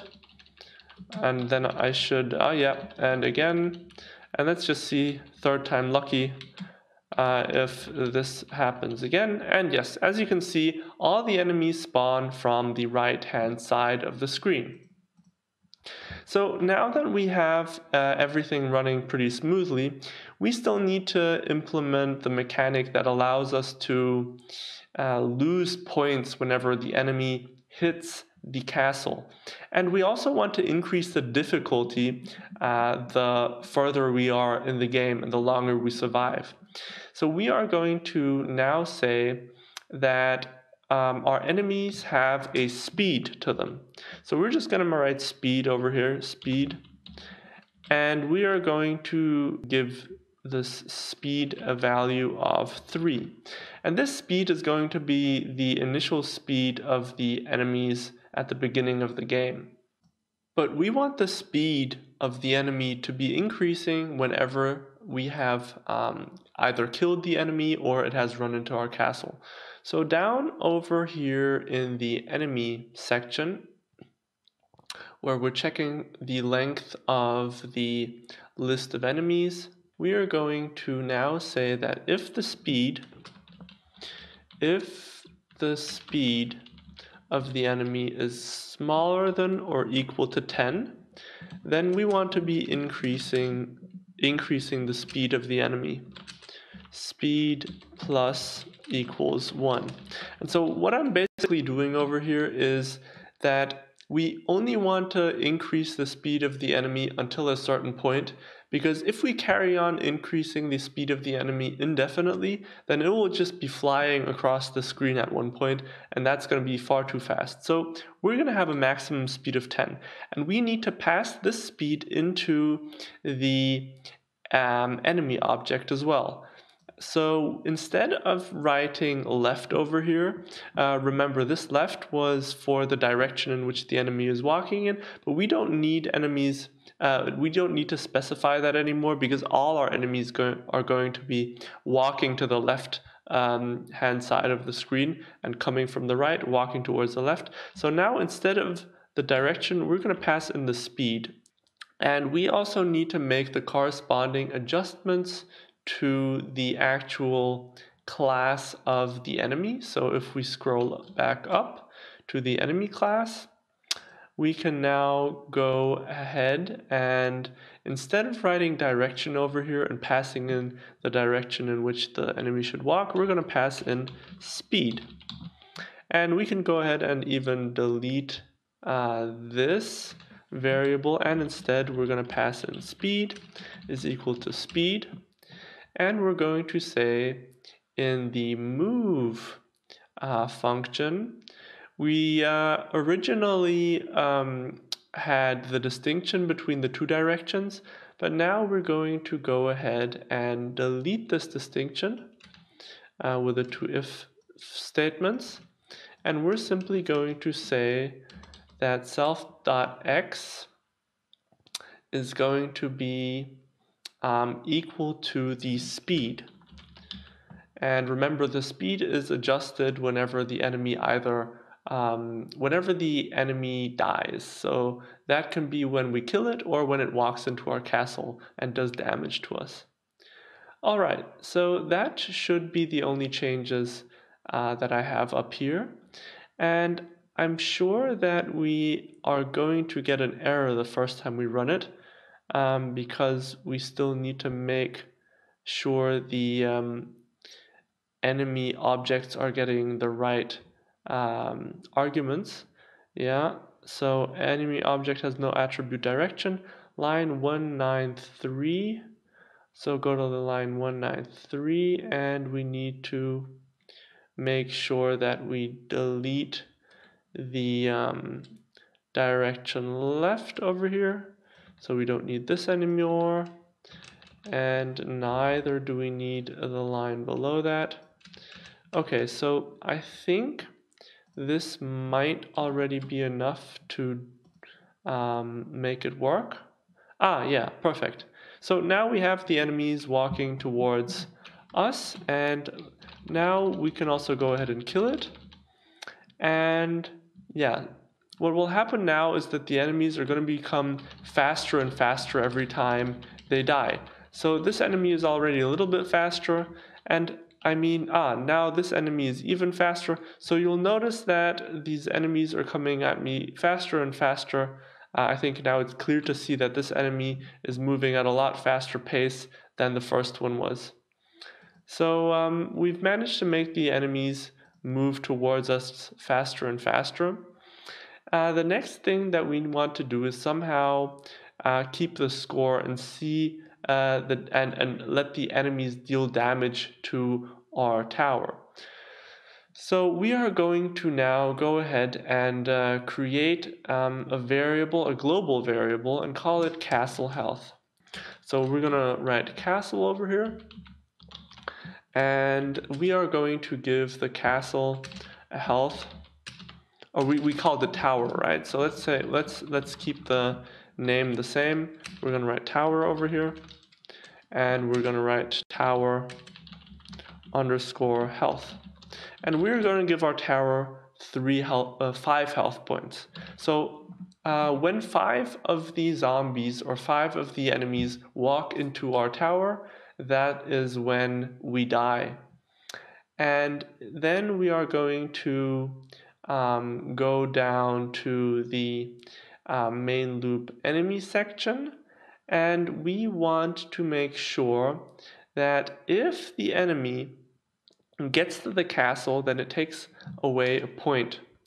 So we are simply going to say that if the enemy, the value of the x-coordinate is smaller than 50, which is about where the castle is on our screen, then we want to first remove, so enemies.remove enemy. And in addition to that, we also want to decrease the health of our castle because castle_health minus equals 1. Okay, hold on. I think I might have misspelled something. Oh, I'll call it tower health. Exactly. So tower health. And we're decreasing the tower health by 1 unit. All right, so now that we're decreasing the tower health every time, we also want to count how many enemies we kill. So we're going to say if enemy.health is equal to 0, then we want to sort of increase the kill count.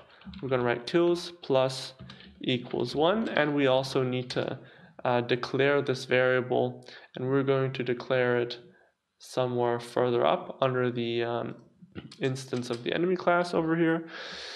So kills is equal to 0 initially. Okay, so now we have all these things. We also want to, well, show them on the screen. So that is going to be pretty simple. We are going to go to the draw game. And in the draw game, we are going to make a small change, and that is we are going to first delete the space over here, which is not necessary. And then we are going to go ahead and give a text output at the top of the screen. I'm just going to add it over here. We are going to say that we're going to have a castle health,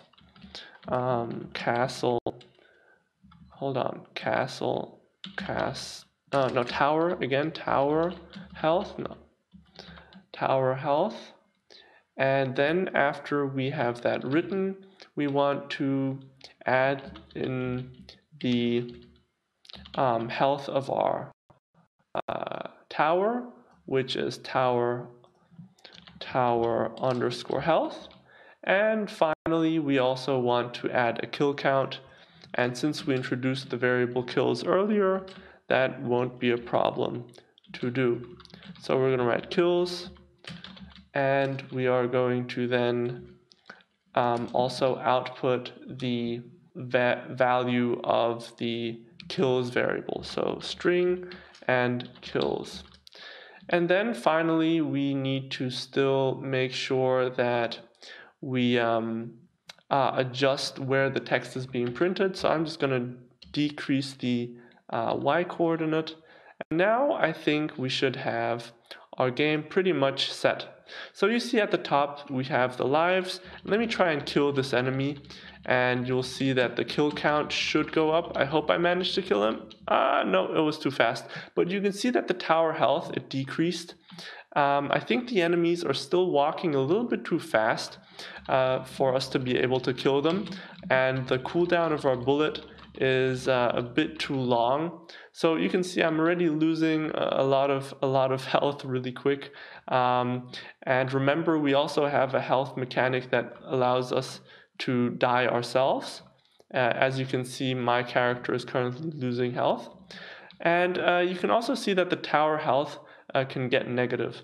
But for this tutorial, we're going to leave it at exactly the point where we are now, and we're going to make some final touches in the next video. So if this video helped you out and you enjoyed it, make sure to leave a like.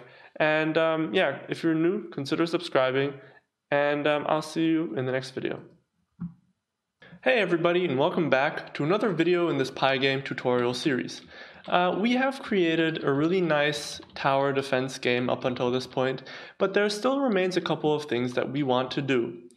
And one of the main focuses of this video is going to be adding music and sound effects to our game. And in addition to that, we're also going to make slight tweaks because, as you can see, the enemies move a bit too fast, and that makes the game really hard to beat. And you can also see that the tower health can take a negative value, as it has right now. And these are sort of small things that we still want to change to make our game complete. So let's go ahead and begin by adding some music to our game. The way this is done is by first loading in the music. So we're going to add a new comment over here and say music / sounds. And we are going to then create a variable which is going to store the music. So in my file tree over here, I have gone ahead and included two files. These are OGG files, but don't be confused about that. That is some type of music file. It could also be an MP3 file or a WAV file. So whatever type of music file you want to choose and go with should work with Pygame. But over here, I'm using these two sounds because they're free and they're quite nice, and they just happen to be OGG files.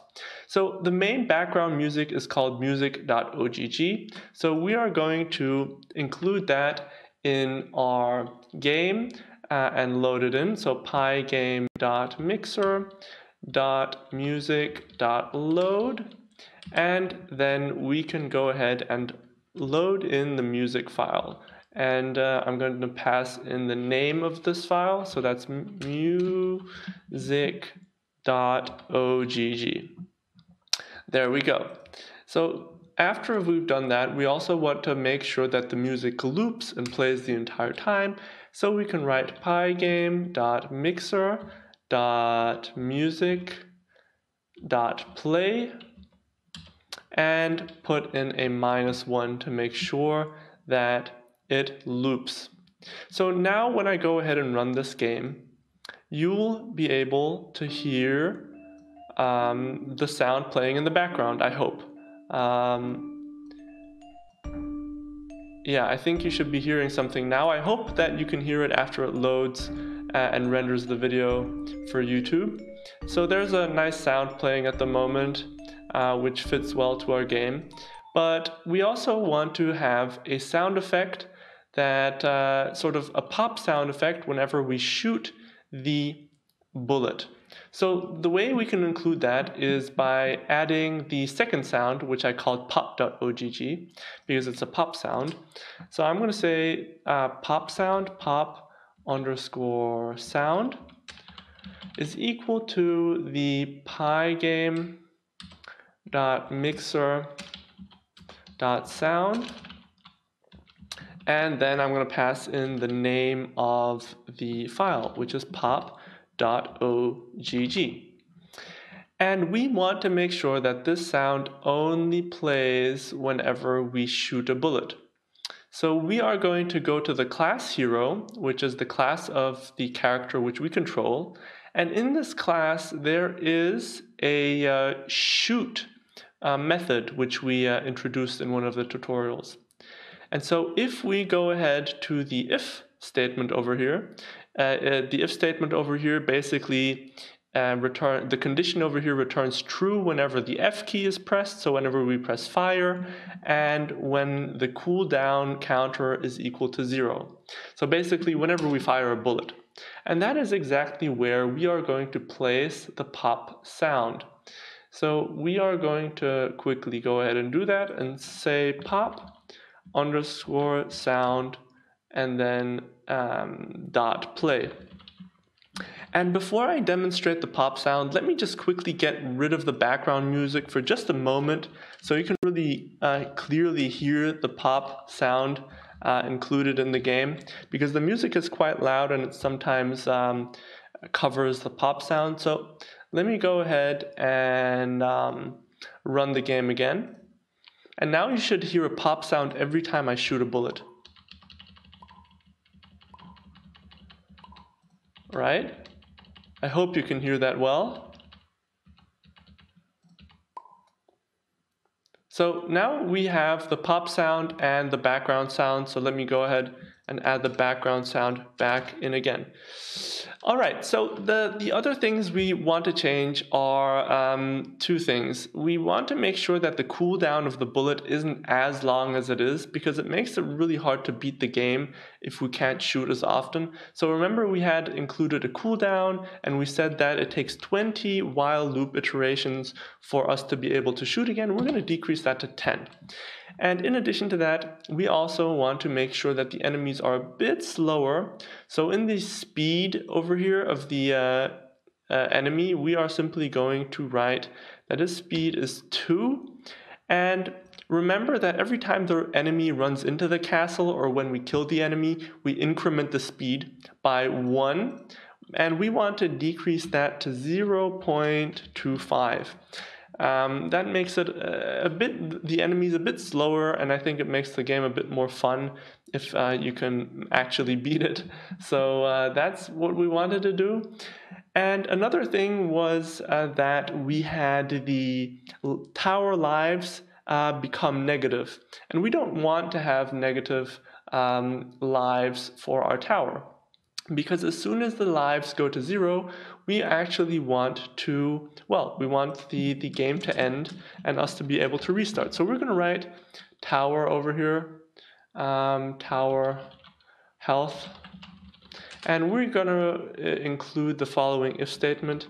If tower health is equal to 0, so basically the enemy walks into our tower until we have 0 health on our tower, we want to make sure that the player dot alive variable is equal to false.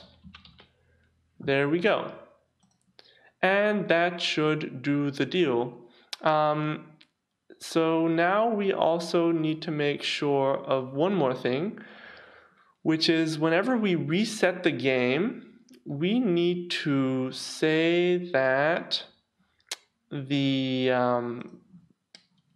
tower life reset, the tower health resets, and we're going to reset the tower health to, let's give ourselves tower health of 2, and we're going to reset it to 2 whenever we press the restart button.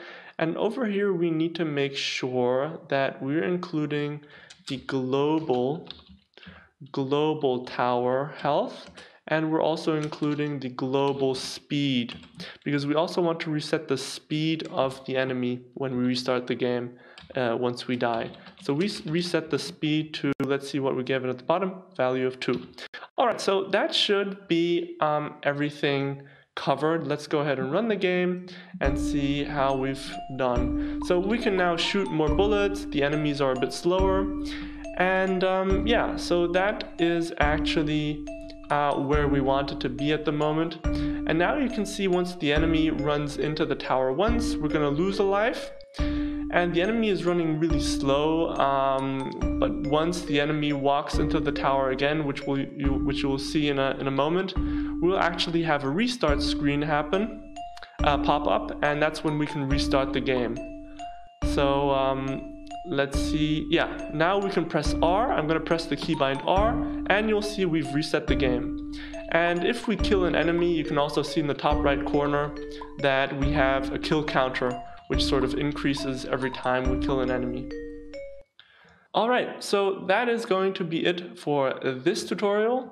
In the next tutorial, we are going to be summarizing what we've learned throughout this series and drawing a sort of conclusion to end this series. Yeah, so make sure to stay tuned for that. And yeah, if you enjoyed this video, make sure to give it a like and subscribe to this channel if you want to stay updated on the new episodes coming out on this channel. Hey everybody, and welcome to the final video in this Pygame tutorial series.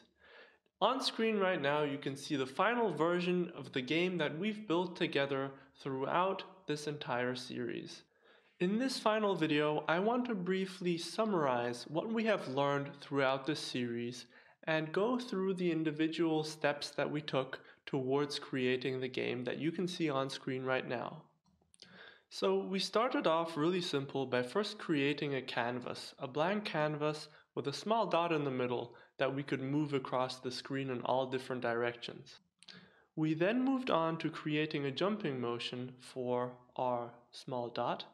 And after the jumping motion, we went on to insert the sprites, the images for our character that we could use to animate the character in our game. Then we went on to include a background for our game and also give our character the possibility to shoot bullets. We then went on to add a cooldown for the bullets so that the number of bullets that could be shot was limited, and we also added our first enemy to the game. The next step was to create health bars for the enemy and the character which we control, and we did this by creating the hitboxes and checking whenever they collide. And in the final step, we added some music to our game, as well as some sound effects, and we finally created the tower defense game that you saw at the very beginning of this video. Yeah, so this episode concludes the series on Pygame. I hope that you enjoyed it. If it helped you out, then make sure to leave a like on this video and let me know down in the comments below what you would like to see me do next on this channel. And if you would like to stay updated on what happens on this channel, then make sure to drop a subscribe. See you in the next video.